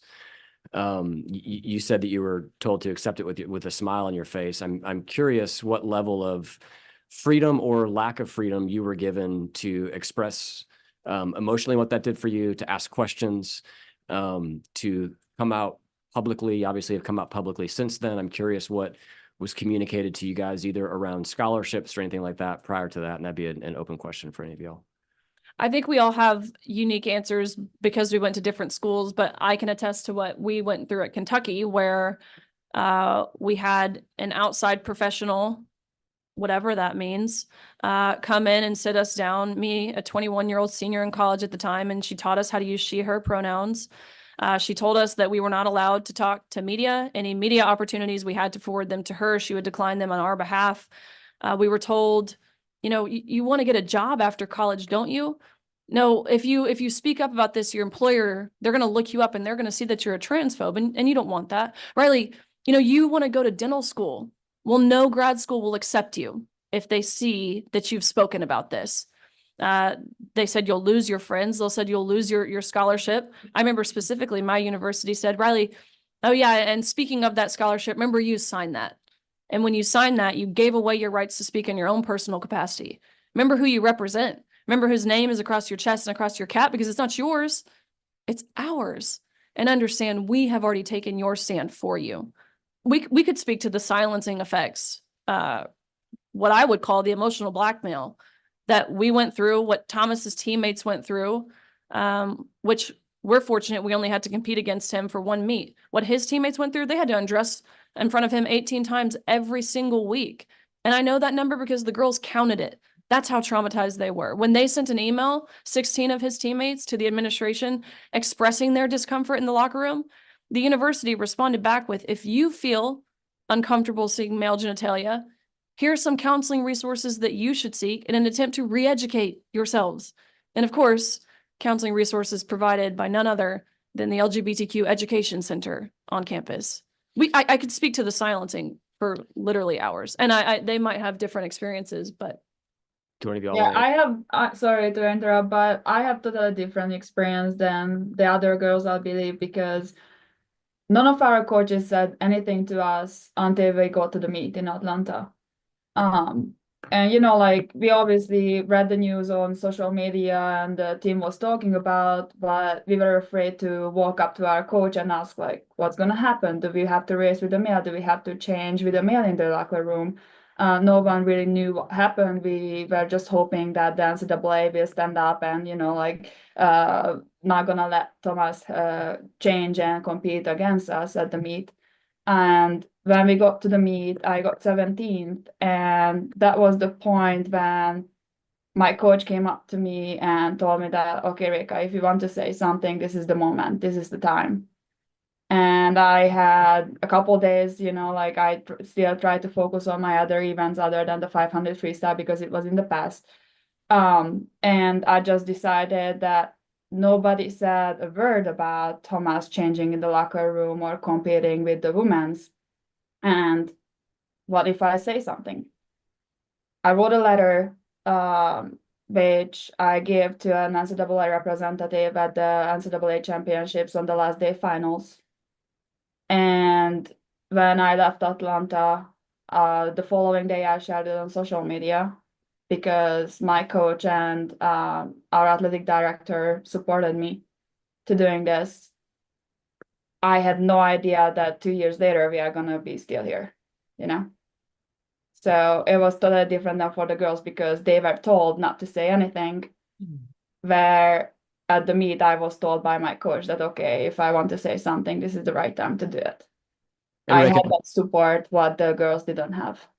from your testimony, do I understand correctly that you roll into the national championships, you're not aware of the locker room situation, you become aware of the locker room situation, you approach your coach and express your discomfort, and did you say that your coach then went to the NCAA seeking some sort of solution for you, and they came back and essentially told you this is the way it's going to be? That's correct. So before every single meet, they have a coaches meeting. And they had this coaches meeting. My coach and other coaches from different universities brought up this issue that girls are changing with a male in the locker room. What could be a solution for this? And the NCAA told the coaches that we women just have to go with it. We don't have a chance to go elsewhere, or they don't give a different opportunity or space for Thomas to change separately from the woman. We were forced to be there with him. I want to come back. Coaches were not informed before the meet. I want to come back to locker rooms in a second. Before I do that, somebody mentioned that boys and girls have different swim times even prior to puberty. I'm going to assume, and I want you guys to put some color around this. How much does that, do those two in parallel lines expand out as you get older? And help me understand, we all just got done watching the Olympics, so swimming is fresh on a lot of our minds. We probably know more about swimming than we have. But at the highest levels, this comes down to hundredths of a second, which I find it so interesting that you said that, or somebody said that you tied Thomas in a race, which I would assume is a very, very rare occurrence when you're timing to the hundredth of a second. What are the timing differences that you see that emerge at a young age, and then what are the time differences that emerge at the high levels between, just grab a 100 free as an example. How disparate are those times? If you were to put and I think that Reka, you mentioned Katie Ledecky and the fact that she's a 19 time. I think the top 19 best times in the world are held by the same person. But I believe that you said that 14 and 15-year-old boys beat that time every year. So talk to me a little bit about what you all see in terms of the difference in times between boys and girls, men and women going through the competition. Yeah, so I've been. Give me 1 second to turn your mic on. You're number 12, I think. Okay. So I learned to swim when I was about 7 and really took the sport seriously, probably from the age 14 and up. And from that point, it was pretty clear that boys were advantaged and they had drastically different times. It was significant then, but it was even more significant when I went to college. So as I said before, when I was done swimming last year in 2023, I was the most decorated female swimmer that had ever gone through NC State swimming team. And I would not have been able to even walk on like any Division I or Division II men's swimming team, like in my best races. It's not even close. You can't even compare it. Yeah. So, and it starts at young ages too, 14, 15. Grace. Go ahead. For me, I grew up with 2 brothers, one of which swam competitively. We were like 2 years apart. I remember distinctly in high school, puberty ages, I was swimming the 50 backstroke and my best time was around a 26, I believe, ballpark. And around that same age, he was going around a 22 second 50-yard backstroke. And in a 50, like you train an entire year just to drop 0.1 or 0.05. And that is just what you're going to get at the end of the year. So having a, 4 or 5 second difference at the same age, that just goes to show like there is an enormous amount of difference in just muscle mass and everything, just biologically. Caitlyn? So I started swimming when I was 4. I started swimming competitively when I was 8. And ever since a young age, I practiced with the boys. I was one of the top females on my club team. So in order to have people to push me, I practiced with the boys. And so growing up, swimming with them in practice, hitting puberty, even before puberty, they were easily able to outswim me. They weren't always as consistent as I was. I was a very driven athlete. I came to practice every single day, had to have that 100% practice attendance. And they didn't always have that same commitment, yet they could still come in and kick my butt any day of the week. And that only grew even as we got older. That gap, they could outswim me any day of the week.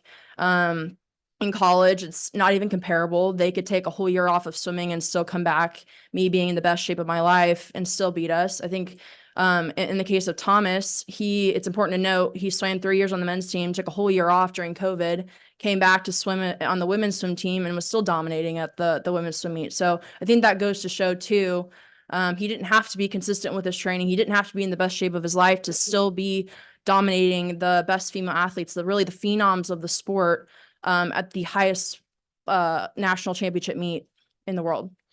And during that year that Thomas took off, as I understand, there was also hormone therapy that happened there. Help me understand what disadvantage that would put Thomas at relative to competing as a male. And in your opinion, does that level the playing field to which that year, 2 or 3 of, I'm not sure how many years it was, of hormone, there's different reports I've seen, of hormone therapy may have leveled the playing field? Yeah, so according to the NCAA rules, he had to fall within a certain testosterone threshold, which this threshold was like, I think 10 nanomoles per liter. They had to fall beneath that, which, to put that into perspective, is 5 times higher than the highest possible threshold that a female can produce naturally without doping. So that's not to say that that is like the only factor that differentiates men between women. There's so many other physiological factors, as we mentioned, lung capacity, bone density, all these other physiological factors that go into play. So to reduce women down to a testosterone threshold is frankly insulting and doesn't, equivalent a man to a woman, especially in sports. You mentioned that one of y'all mentioned that you guys are tested for doping. Is that accurate? Is testosterone, any sort of testosterone producing drug, illegal for you to take in the NCAA as a female? The NCAA has Get you live there. There you go. the NCAA has banned Celsius, the energy drink. So yes, we are not allowed to take testosterone. We are not allowed to take any performance enhancing drugs. They regulate caffeine intake because they consider that a performance enhancing drug. So yes, it is a banned substance. I do want to talk about the locker rooms, and Sydney, if you can put the first graphic up. One thing that I did receive from Georgia Tech, in the response to our letter, and I'll wait for her to get this live so that we can all look at it together. I'll set this up, but there's a bid document that we got, and in the bid document, it looks like it was a form that was filled out online. It looks like it was filled out in October of 2021. And part of what we have here is the deck map. Do we have access to that, or should I come back to it, Sydney? If you got to put that up. And this is the first deck map that was part of the bid map. And what it's going to show in the bottom left in gold, you'll see 2 separate locker rooms. And there's a notation here. I'll wait for you, Sydney. I'll just talk about it, and then we can I'll point it out again. There's 2 locker rooms. You guys are probably familiar with those. I understand from your testimony earlier that that typically during women's competition, both locker rooms be used for women, and that's what's noted here. So it's got 2 locker rooms noted, and on the Georgia Tech bid that they sent to the NCAA, it says women's weeks women's, men's week men's, and it says that for both locker rooms. There's a separate area in the bottom right that is purple that I'll show you when she gets this up, that says NCAA use. And then next to the NCAA use, there's women's public restrooms and men's public restrooms. So if you look right there below the pool, bottom left, you see locker room, women's week women's, men's week men's. Locker room next to that, women's week women's, men's week men's. If you look all the way down next to the men's and women's public restroom on the far bottom right of the map, you'll see that purple area says NCAA use. And then next to it are the women's public restrooms and the men's public restrooms, also locker rooms and showers. I was also given from Georgia Tech what I understand, can we go to the next graphic, which is the actual deck map for the event. And what we'll see that changes here between October, and was this event in March? Is that correct, the championship? So between October and March, Sydney, if we can put the next graphic up, the locker room, women's week women's, men's week men's has changed to participant locker room for both. The NCAA use that's in purple on the new map is changed to participant unisex locker room. And then the restrooms, interestingly enough, remained women's and men's restrooms. So what what I believe happened sometime between October and March in the midst of the other changes, I think you said it was 3 weeks out that you just discovered Thomas would be participating, is the women's locker rooms were changed to quote participant locker rooms.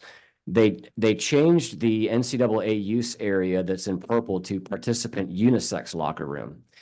So what I'm very curious about, were you all ever told that there was a unisex locker room that was designated separately from these participant locker rooms that was next to these restrooms?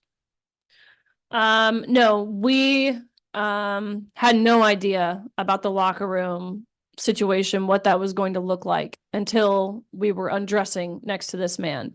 And so I pretty immediately, first to just further set the scene, when this was made clear that this was what the situation was, it was inherent for every girl in that changing space to cover themselves, whether it was with their hand or their clothes or their towel, and to get out of the locker room as quickly as they could. And I was one of those as well. And so I left the locker room, and immediately, before making it back to my bleachers, anything, I went up to one of the officials in the pool deck and I asked him, point blank, I said, look, what are the guidelines that allowed a man in our locker rooms? Forget the competition. I know the NCAA's policy there, but I'm talking specifically about the women's locker room. And so nonchalantly, I will never forget, this official responded back to me. He said, oh, we actually got around this by making the locker rooms unisex. I said, well, first and foremost, you realize by admitting that you had to change the locker rooms, you're admitting Thomas isn't a woman, right? Otherwise, you wouldn't have had to change the locker rooms. So thank you, I guess, partially for your admittance. But secondly, unisex, there's no place. There's no, coaches, parents, to be totally frank, not saying this is what Thomas is, but it allowed for any pervert who wanted to use that locker room to have full access without even bare minimum forewarning us that that was the arrangement. So that's how I found out. And my understanding was every locker room was unisex. We were told after this point, when we continued to press, that there was no space that we had access to that Thomas did not have access to. Yeah, so when I look one, I noticed that this is the only document, the first document that Tech submitted did not have the NCAA logo on it. One thing that this committee needs to know from Georgia Tech is what happened between October and March such that Tech seemingly deemed to designate these locker rooms for women. They did not have a unisex locker room designation. It would seem to have been taking the competition side of it aside, but as it relates to the locker rooms, perhaps a solution would have been to dedicate this purple locker room as the sole unisex locker room and not make y'all's locker room also a unisex locker room.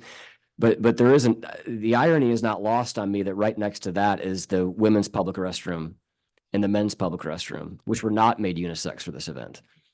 So you guys were placed under a different set of guidelines than every single person who walked through the gate and paid a ticket, and that they had privacy in locker rooms should they wish to use the men's or women locker room, restroom, or showers. Whereas you all were not given that same privacy by the NCAA and Georgia Tech. And this committee needs to understand if that was a dictate from the NCAA, what the conversations were between the NCAA and Georgia Tech as it relates to this specific issue, because something changed. So I just want to clarify, Riley, they told you that your locker room was unisex. So both these locker rooms that you were using, and were you even aware that this other purple unisex locker room existed?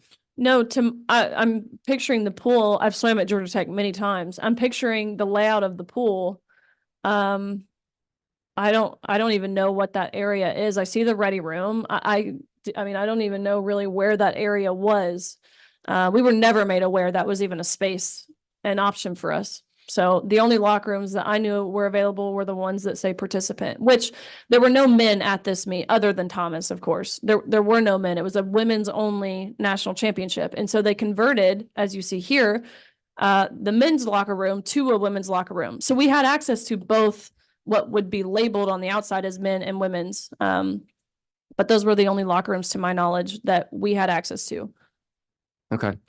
I want to get back to this, what I'm at least going to term compelled speech. It sounds like you were told what to say or not say. Were you all, when you received media requests Did I understand you accurately? You were to refer those to the university, and then the university denied those media requests. Yes. What was the posture, and remind me again who it was that came in and had the original conversation, at least with Kentucky, and talked to you guys about the pronouns and the other language that you were to use? So that was our sports information director at the university. She came in and sat us down. It was only the girls who were competing directly against Thomas. So if you were going to NCAA's but not swimming freestyle, you didn't have to come to this training. Keep in mind, we had never had to do, I mean, we all in this committee know that swimming is not a sport that typically garners a lot of media attention, bar the Olympics. And so we had never had to go through media training, none of that, except for this meet, and only the girls who were racing against Thomas.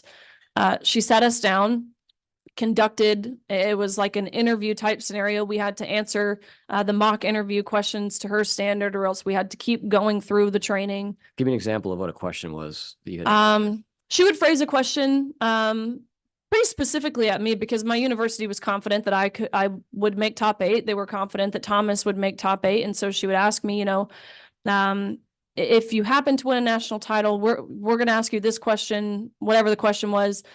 She would tell me I either was not allowed to use pronouns at all, or I had to refer to Thomas as a she. And that was the extent of what we could do on media. There was no outside media, nothing like that. And so after I had raced Thomas, there were a ton of reporters at the pool, left-leaning, right-leaning outlets, everything in between, which again was new to us, our sport. That's not something our sport was used to. And so my inbox on social media, and they would find my email, my parents' email, these reporters, it was filled with people hoping for a quote or for an interview that they could take back to their publisher. And so I pretty naively forwarded them on to her, because again, I trusted my university. I trusted her to do what was best for me. And I still have the messages on my phone. When I sent her this one interview, it was a request from the Daily Wire. And I sent it to her, and she said, "Thanks, I declined it for you." And that's when I responded back, "I don't want you to decline that for me. I didn't give you permission to decline that for me. You don't get to decide what I get to do." To which she responded back, "Remember what we talked about, Riley." This was your senior year? Yes. You're a team captain? Yes, sir. How many previous conversations or meetings did you have with the sports information director in your previous 3.5 years? She ran our social media accounts, so not a lot. We would do, if we sometimes did, like fun interactive stuff for our social media, but in the previous minimum. 3.5 years of competing, how often had you had media training and conducted a mock interview? 0 times. And that's with being a 5-time SEC champion. I'd been interviewed, they have your ESPN reporters down there. I've been interviewed by ESPN. I'm the SEC record holder. I'd done high-level interviews. Never once did I have to do training until we were competing against Thomas. Anybody else have anything they'd like to add to kind of the topic that we're talking about? I think Yeah. I think just something that they repeated over and over and over in those trainings that we had to do was we needed to be respectful of Thomas, using the she, her pronouns, and our team, the general consensus was that we just didn't speak of it. And so it was up until really for me, the first race, them being up on the blocks, hearing the buzzer go off. I think we were kind of all in utter disbelief that this was even happening.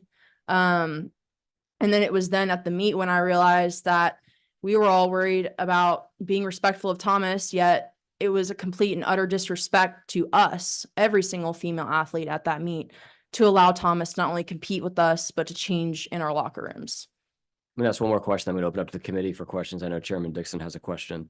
One thing that I think a thread that I heard through a couple of your testimony was essentially the fast-moving nature of this. Thomas emerges essentially out of nowhere. You're following whatever you're following online. You see these times being posted. You realize then that Thomas was Will Thomas, formerly competed as a male. You find out 3 weeks ahead of the championship that Thomas will be competing in the championship. And what I heard a couple of you say in a couple different ways is essentially you kept waiting for someone to stop it. You thought that at some point an adult would step forward, whether that was the NCAA, whether that was your coaches, whether that was Georgia Tech, whether that was an athletic director, whether that was an official, whether that was a politician. You're 19 to 21 years old. And I think while the law may consider you as an adult, I remember when I was 18 and 19 and 21 years old, I looked at people like me as the adults, the people that dealt with things like this, the people that had hard conversations, the people that stepped forward in the midst of controversy. Did anyone communicate anything to you? Did anyone say anything publicly that you're aware of? And by anyone, I mean an athletic director, a coach, a college professor, an NCAA official, a member of the board of governors. That's really one question, is that help me understand what the public commentary was at the time from, quote, the adults in the room. And then secondly, is it accurate to say that you all thought that this would be stopped in some capacity and that you were more or less shocked when you came to the reality and you're diving in the pool? You mentioned, Grace, that you blacked out in the midst of your race. And is some of that, you obviously feel that the system let you down, but how much of that was essentially shock that nobody said anything? And then I'll put tangential to that, perhaps to what you've learned since then. Why do you think that is?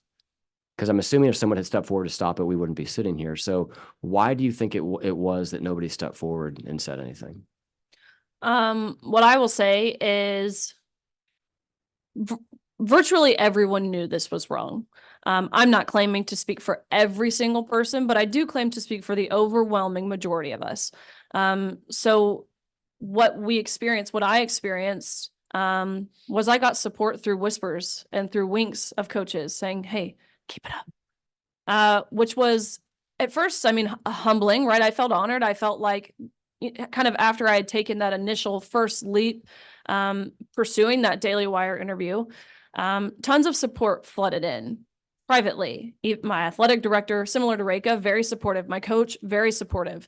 Yet they weren't willing to say anything publicly. And so that same year, I was nominated for NCAA Woman of the Year, which is the most prestigious honor for collegiate female athletes. It's something that encompasses not only your athletic achievement, but also your academic success, where I was the SEC Scholar Athlete of the Year. It encompasses your community service. I was also the SEC Community Service Leader of the Year. So this award represents a well-rounded person, a woman. Each university gets one nominee of all their sports teams. And so when University of Kentucky chose me, I was so honored. We had the #1 WNBA draft pick. We have Abby Steiner, who's breaking world records in track and field, national championship volleyball team, but they chose me. So I was super honored by this until a full list of nominees for NCAA Woman of the Year came out. And it was not exclusive to just women, because University of Pennsylvania nominated Leah Thomas as their NCAA Woman of the Year. And so they had a big conference convention type setting where they would announce that their winner. They had their finalists, they would announce their winner. And so I decided I would go to this, but of course I wasn't going to go necessarily in support. And so I went there. I didn't really know what I was doing. I didn't really know much about Title IX at the time. I just knew this was wrong. And so I stood, I literally bought a booth inside the convention hall where I could just stake my area and talk to athletic directors as they walked by. They couldn't ignore me here. I handed out little bracelets that just said Title IX. I don't even know what they said. And every single athletic director that walked by, every single one, thank you for doing what you're doing. Even the president of the NCAA at the time, which was Mark Emmert, has the audacity to say, keep fighting, as if he's not the one that I'm fighting. That's where my frustration, where I feel myself getting so just short-tempered, honestly, with this topic, is because anyone with any amount of sanity, with any amount of common sense, knows that this was not fair, yet no one had the willingness to do something about it. So I think it was, you ask about how we were received, there's support. There's a lot of support. It's just through whispers. Caitlyn. I think I know you mentioned what was the atmosphere like on the pool deck, to paint you kind of the picture that I vividly see at that meet, looking around, kind of waiting to see is someone going to say something. I honestly thought there was going to be like a fight that broke out on the pool deck, because I thought it was so outrageous. I don't know how anyone couldn't have said something, or coach, administrator, someone in the NCAA. But in the 500 freestyle, typically at the end of the races, when somebody wins, the crowd's cheering, people on the pool deck are cheering. in that 500 freestyle, when Thomas finished body lengths ahead of the other girls, there was no cheering in that pool environment. You know, this is, you know, the pinnacle of our careers. This is a meet that, you know, typically the atmosphere is very intense. It's exciting. You know, people are cheering and loud. It was the complete opposite of that. You could tell that the morale in that room, everyone knew what was happening was wrong. It was heartbreaking to me. Like, I teared up watching it happen because I realized the severity of the situation. This wasn't just about Thomas taking away a trophy from those girls there. This was going to impact the future of women's sports if nobody said anything. In the 200 freestyle, I stood and watched Riley stand up on the podium next to Thomas, towering over her.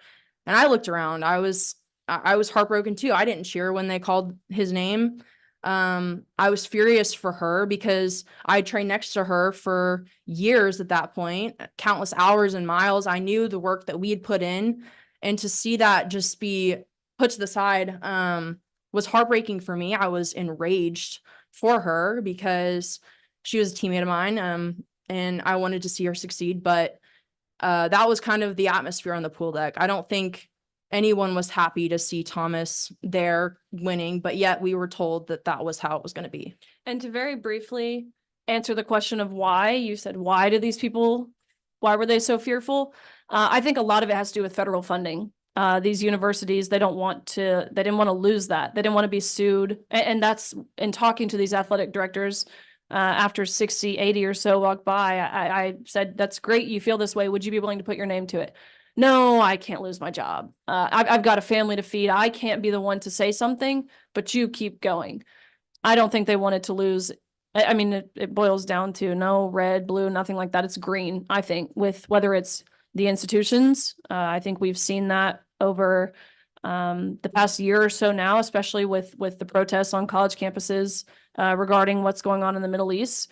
We see it with corporate America, where corporations are quick to issue an apology statement of some sort when they find themselves losing billions and billions of dollars. And I think the universities fall in line with that. I would add to that. My example is that I'm working in athletics. I'm working for Virginia Tech swimming and diving. I was part of this team for 6 years. The reason I wrote that letter was because my head coach and the athletic director. Now, when we filed the lawsuit in 2024 March, we had the NCAA championships in Athens, Georgia. We had a press conference there. Caitlyn was there as well. Our athletic director from Virginia Tech came there, and he was asked to give an interview at the press conference, but he declined it and said, look, I'm supporting you. I totally agree with you. I'm behind your back no matter what, but this is your battle, not Virginia Tech's. Just because I could lose my job, the school lose the foundations if we stand behind you publicly. And this is the short answer of why they don't speak up. I recognize Chairman Dixon for a question. Yeah, first, I just want to make a statement. I just want to thank and grateful for each one of y'all coming and have the courage to speak out against this issue. As the father of 2 little girls, I'm appalled at what y'all were exposed to. That was nothing less than, just gross perversion that y'all were exposed to. And I'm sorry that happened here in the state of Georgia. And I think that everyone on this committee is committed to make sure that never happens again in this state. But the question I had was for the other ladies. Were y'all sat down and asked or told the same thing as Mrs. Gaines was from the University of Kentucky as far as what to say at that meet at Georgia Tech? If any media inquiries were. I recognize Kylie first. I think my university took the approach of silence and acting like this issue didn't exist at all. I think by the time that we even got to the meet, I think I was so conditioned to think that I should also think that it was an issue and that I shouldn't even have feelings or have an opportunity to voice my feelings on the matter, that I didn't even have the courage to go to people in influence over me to even ask them what they could do about it. So, yeah. Grace, do you want to add to that? Yeah. We had conversations as a team, going into the competition. I know when Leah's events were released, I was pulled aside because I would be competing directly against Thomas. And for me, I talked a lot about in my testimony, like I tried to push it away because all I really wanted to focus on was swimming, and the weight of having to deal with something that I never saw myself ever having to deal with, and just not having a fair competition at such a high level. I didn't know what to say. And frankly, I was scared to speak up, especially in our team meetings, because I wanted everybody else to have the space, and just understand where they're coming from. And I don't know, I didn't feel as comfortable to share my story and how I felt, because I wanted our team to focus on what was most important, which was our success at the swim meet. So frankly, that was just me pushing away that reality, because it was so hard to face. But we did have conversations, and there was a general consensus of support, for myself and my teammates going into that competition. We recognize Chairman Hickman. Again, thank y'all so very much for being here and have the courage to step out. Mr. Chairman, I see this as almost a two-pronged situation. We got a sexual harassment issue in the locker room, and then we just got a tremendous unfairness toward women having to compete against men. But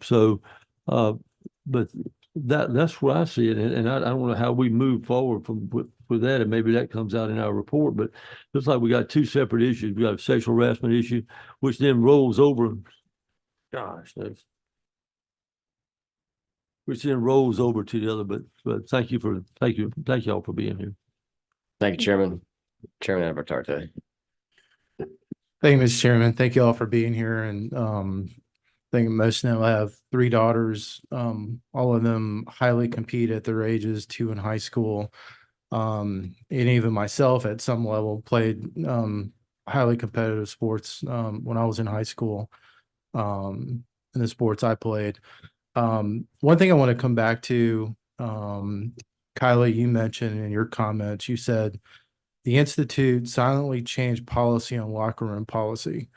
And kind of separately from the facilities, I think, piece that Chairman Dozal has kind of talked about. I know from, seeing my kids compete at a very high level. I know recently we just participated in one of the largest women's high school basketball tournaments in the state of Kentucky.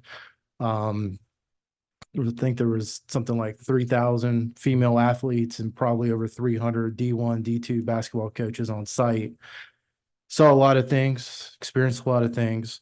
But I know that, when it comes to the locker room, coaches share at all levels, even me when I've coached girls basketball, kind of the do's and the don'ts and the policy of what happens in the locker room, what you're not allowed to do in the locker room, places you can do, things you can say.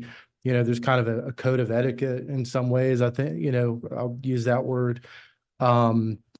Before you got to Atlanta and compete, did your coaching staff or any of your colleagues on your team or teammates, was any of that kind of stuff discussed in terms of, what that experience was going to look like while you were on campus?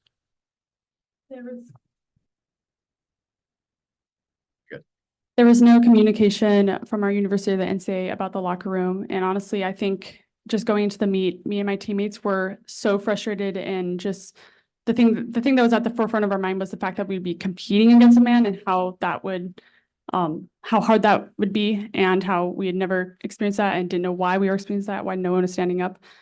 It truly wasn't until I was in that experience or in that locker room and saw Leah Thomas that I realized that I thought about the locker room for the first time. And I think that is in part due to we weren't prepared by anybody. And it was traumatizing to know that any man could walk in there because they changed the policies. And I didn't even learn that until months after. So NCAA, no one at that level shared like, here are the expectations of the tournament. These are the rules. You step outside these rules. Anything like that related to the locker room? Because I know at the high school level, there, some of that is in place depending on the tournament. And even, I'll relate it to travel basketball. I know those rules are in place too, to protect the athletes, protect the coaches, also protect, the officials and the parents or the organizers. Another question, and I'll be brief. I know we've talked about, kind of the dynamics and impact as you as athletes and your team, and even to the extent, your universities. We know that, such a, highly competitive event where, you have kind of the country watching, you got athletes from all across the country competing for championships. I mean, what was the reaction to, physicians that were there, trainers that were there, people who are, taking care of you and making sure that you're well in the facility, in the locker room, kind of that supporting cast in terms of the dynamic maybe they were managing while, they were there. Did they kind of find out when they arrived? Or, I mean, I would assume at some level, kind of being in that health and protection space, even down to the paramedic, there's a level of, instruction or dynamic or, kind of rules of engagement that are set out as these events are planned, especially at that level. And again, I'm relating it to what I've seen in the, in the sport of basketball, women's basketball, knowing that those, all the way down to like, are there enough number 2 pencils, like, at one end of a bench, are present and available. Like, so in terms of the health and wellness supporting cast, any communication, any discussion, any scuttle that was kind of talked about during the championships? I think a similar response in terms of kind of the silence of it, still knowing it was wrong. We're fortunate. Our sport of swimming isn't necessarily a sport where there's lots of physical contact. Like, we weren't going to collide with Thomas, or we weren't throwing a ball at one another or jumping into one another or anything like that. But there, of course, have been instances where women have been injured by male athletes. One girl who it was actually, she lives in North Carolina, but she was playing volleyball. A male jumps up, spikes the ball. This is at high school level, hits her in the face. She's knocked unconscious. She's even still, this was in September. Gosh, so 2 years now. September of 2022, she's still partially paralyzed.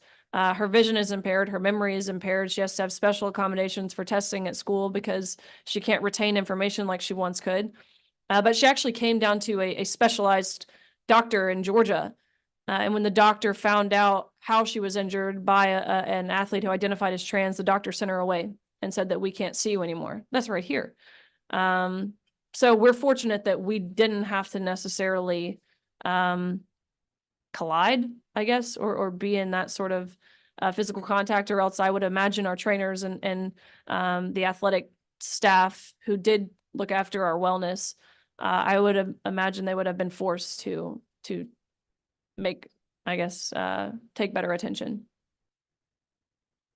Thank you. Any other questions from the committee?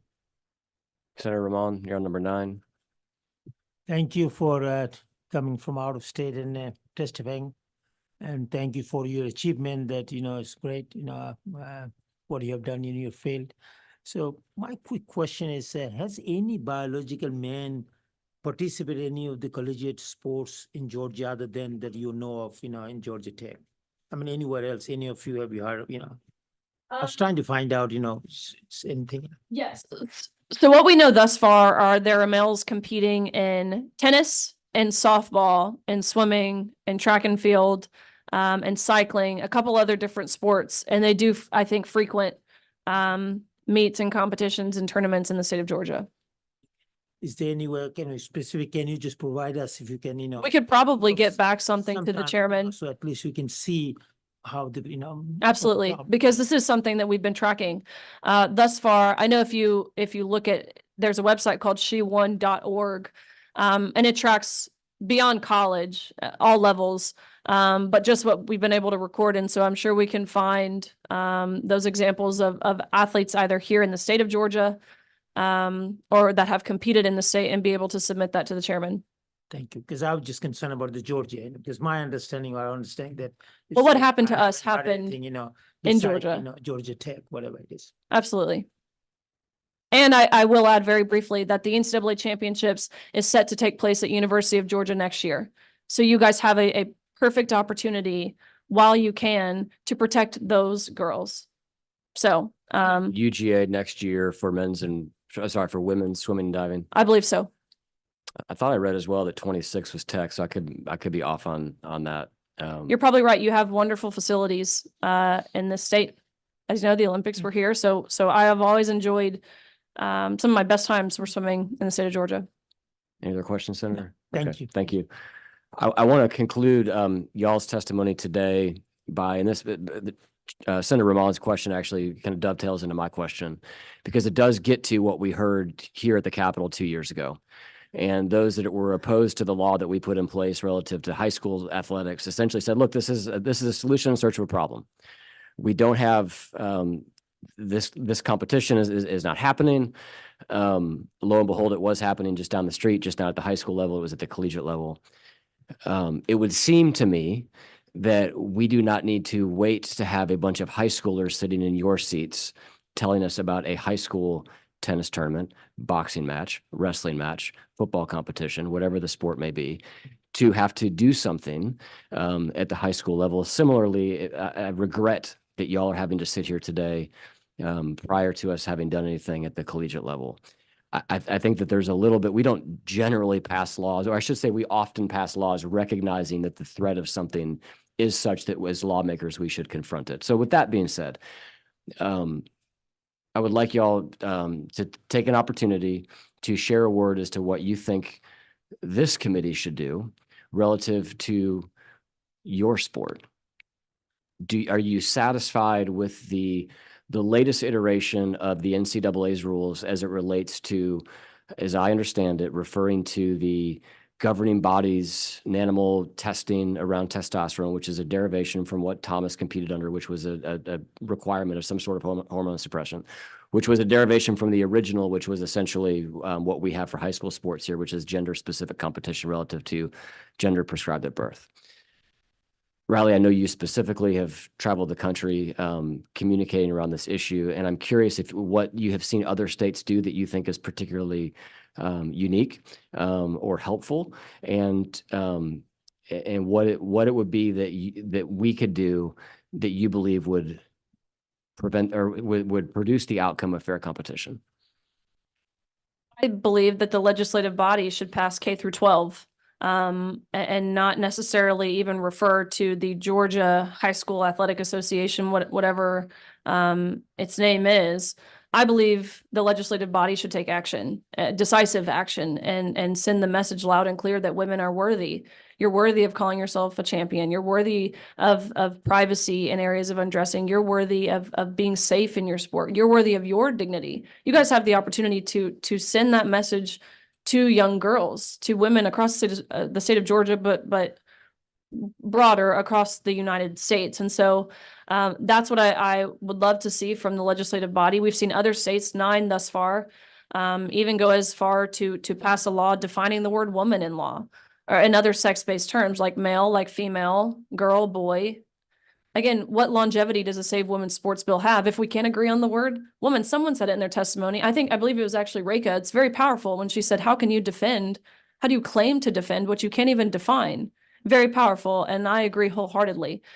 What this committee, what we would like to see from this special committee is holding every single person who allowed what happened to us accountable and responsible, because what we've seen by the NCAA and now their policies of ultimately saying, hey, we're going to resort to this person, they can make the rules. It's clear what they're doing. They know this is wrong. They see this as wrong. They see this as a liability that they don't want any part in. They've been abdicating accountability for as long as they can. But what I personally would like to see from this committee is to not allow that to happen. We want policies that are fair, safe, number one, and fair for everyone. not just women, not just men, even people who do identify as trans. Of course, they deserve a spot to compete. They deserve somewhere to be able to play, to succeed. Of course they do. So the NCAA's current policy is more restrictive than the policy that Thomas competed under in 2022. For some sports, So for some sports not. you believe that's insufficient? I believe. But this is someone who isn't, I mean, I would call myself an absolutist on the way that we as women do not owe men. We should not have to give anything for someone, a male, to be able to compete with women. There is no scenario where it's fair. There's no amount of testosterone suppression. There's no amount of surgery. There's nothing that a male can do at any age that would make him a woman. Therefore, we should not become the catch-all category. And one more very brief important point that I believe is important to this committee, and understanding more importantly the rules that were allowed at this national championships. Grace said in her testimony that she was between two athletes who identified as trans. One was Thomas, again, to very vividly paint the picture, because if we had to see it, I think you guys should have to hear about it. She's next to a 6'4" man in a women's swimsuit, his feet taking up the entire block with a bulge, quite frankly, in his women's suit, next to a woman who is a female, but identified as a man, who we were told we fully had to treat as a man, wearing only a Speedo with nothing covering her top. The optics of that. That's what we were subjected to, and no one dared to even question it. A woman in a Speedo and a man with a bulge in a women's swimsuit. And she's in between them. And she's the one that's told that she's the problem for opposing this. Or again, even daring to say, wait, is this fair? She would be reprimanded.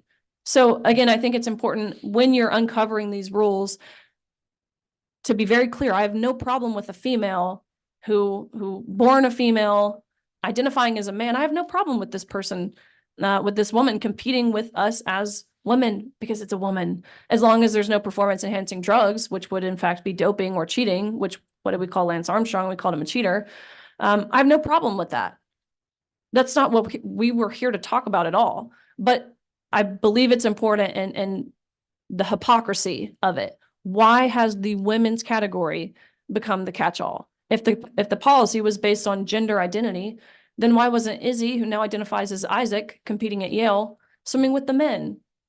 Of course, I believe this is rhetorical, because everyone knows why Izzy, now Isaac, is not competing with the men. It's because she would never be able to compete at that same level against the men.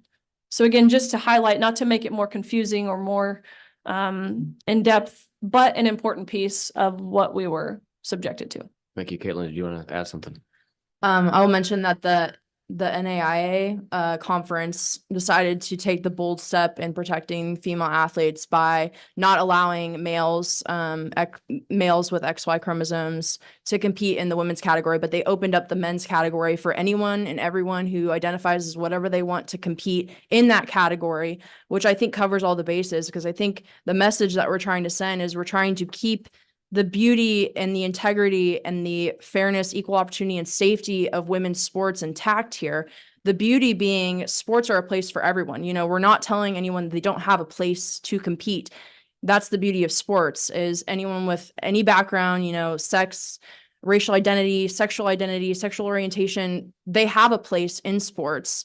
But we must maintain the fairness, equal opportunity, and safety of all athletes. And that is by competing in the sex in which you were born with. So men competing in the men's category and women competing in the women's category.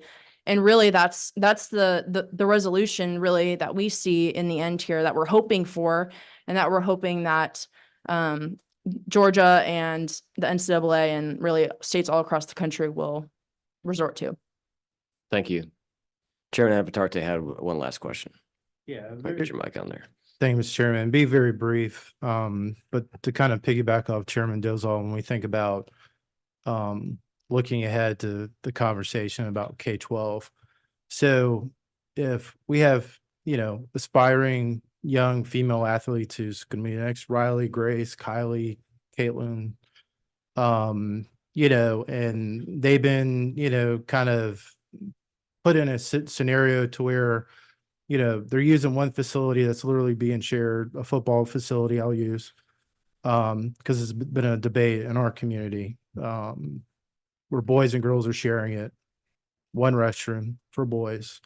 And then one day, the female athletes are told, hey, well, we recognize now we have a problem after so many years, but we're going to send you up to the main high school facility. So we have separation, but I don't know if it's really equal. And so as we think about, Mr. Chairman, safety, competitiveness, but also too, I think, leadership of what we're teaching in those environments for our future aspiring athletes to not be put in a compromised, situation where, whether it's, male coaches walking in at any time they want, female coaches even walking onto the boys' side at any time. I mean, would y'all find that to be an appropriate, environment for a aspiring female athlete to grow up in? I'm not sure if I entirely understand, but I'm the biggest advocate for calling out an injustice when you see it. Obviously with the stand that I believe that we've taken. And so, certainly, I mean, this sounds like a case by case type of thing, but let's say if this hypothetical situation where girls are sent to a different facility that is lesser than, the resources aren't there, the funding, whatever it might be. I'm the biggest advocate for being bold, standing up for yourself and calling out that injustice. And so there are many problems that exist in women's sports. There's no doubt about that. We could spend our time talking about tons of problems that exist. This is just one that we've spent our time today talking about. But I think if something like that arises, it's something you handle promptly if doable. Thank you, members of the committee, for your good questions. Ladies, thank you so much for being here today. We have a couple of, actually one person that signed up to testify publicly, so we're going to make room for that. Would invite you to go ahead and grab your seats again if you don't mind. And then I believe that you're going to make yourselves available for the media after this as well. But thank you all again for traveling. I think each one of you from out of state, a little, and taking times away from your schedules to being here, making yourselves available to this committee. We do have one person signed up to speak, and that is Chelsea Thompson. Chelsea, if you come up to the podium, I already said your name, but if you could reintroduce yourself, tell us who you're with, and we'll give you 2 minutes, please. Wonderful. Thanks. Thank you, Mr. Chairman and members of the committee. Thank you also, ladies, for coming to speak. I will say I played softball through high school, but I did not have to undergo any of these horrible experiences that you all had to endure. So thank you for coming and sharing. We'll keep it this brief, Mr. Chairman, but we're here. So my name is Chelsea Thompson, General Counsel with Frontline Policy here in Georgia. And we're here to show support and just echo, with the women here today and advocate for the importance of codifying a prohibition of biological males competing in female sports, in addition to keeping women safe with separate spaces such as female and male designated locker rooms, bathrooms, showers, and the like. As you've heard the women mention today, there are just numerous reasons why we have to pass a Save Girls Sports legislation here in Georgia. A few of those being, as the ladies have mentioned in their testimony, unfair biological advantages, equal opportunity, violation of privacy and safety and self-worth, and mental and emotional anguish. We wholeheartedly agree with Lieutenant Governor Bert Jones, who's just in here, that we need to protect female sports.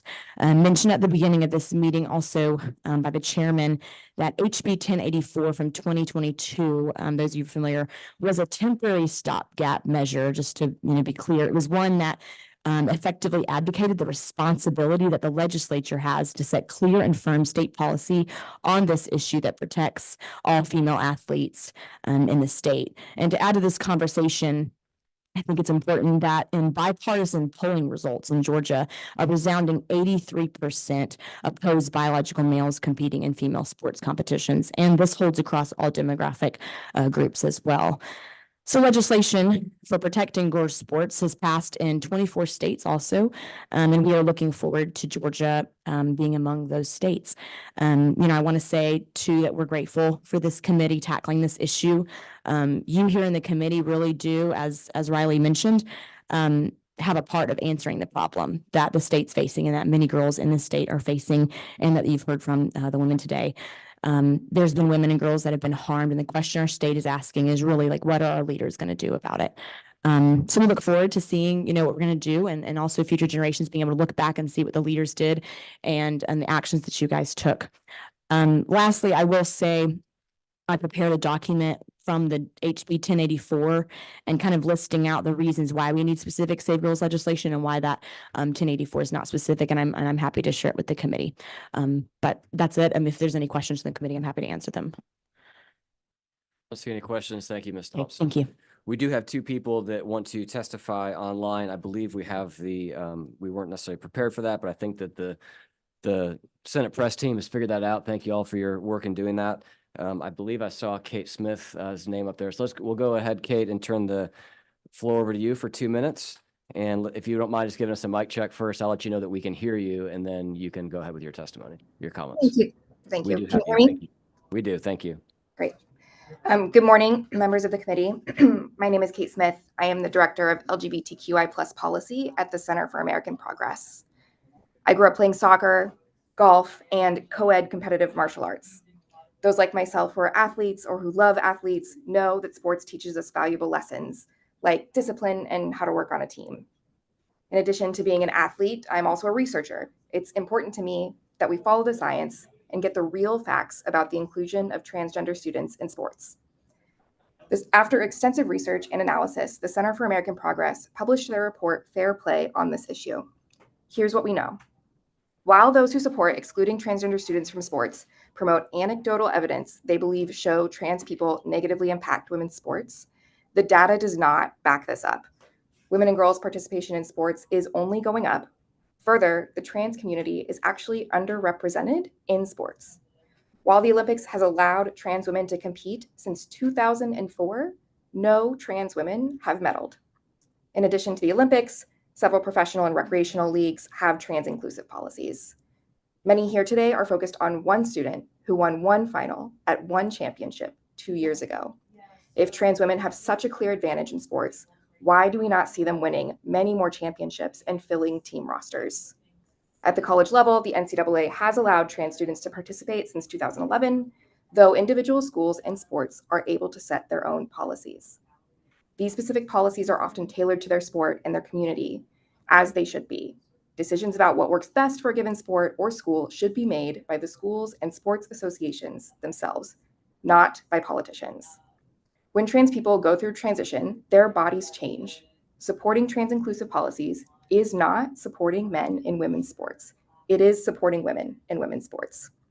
Equality is an issue in women's sports, but trans people are not the reason why.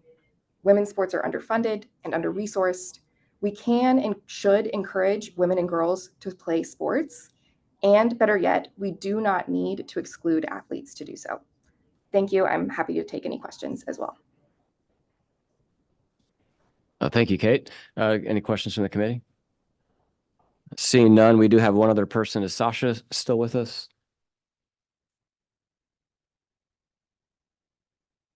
Okay. We don't think we have Sasha. Sasha, if you are there, our apologies. We're not seeing you online, and we certainly welcome your participation in a future committee meeting. Members of the committee, as I mentioned, will be meeting monthly between now and December. Watch your emails for notification of those upcoming meetings. And with that, this committee meeting is adjourned. Thank you.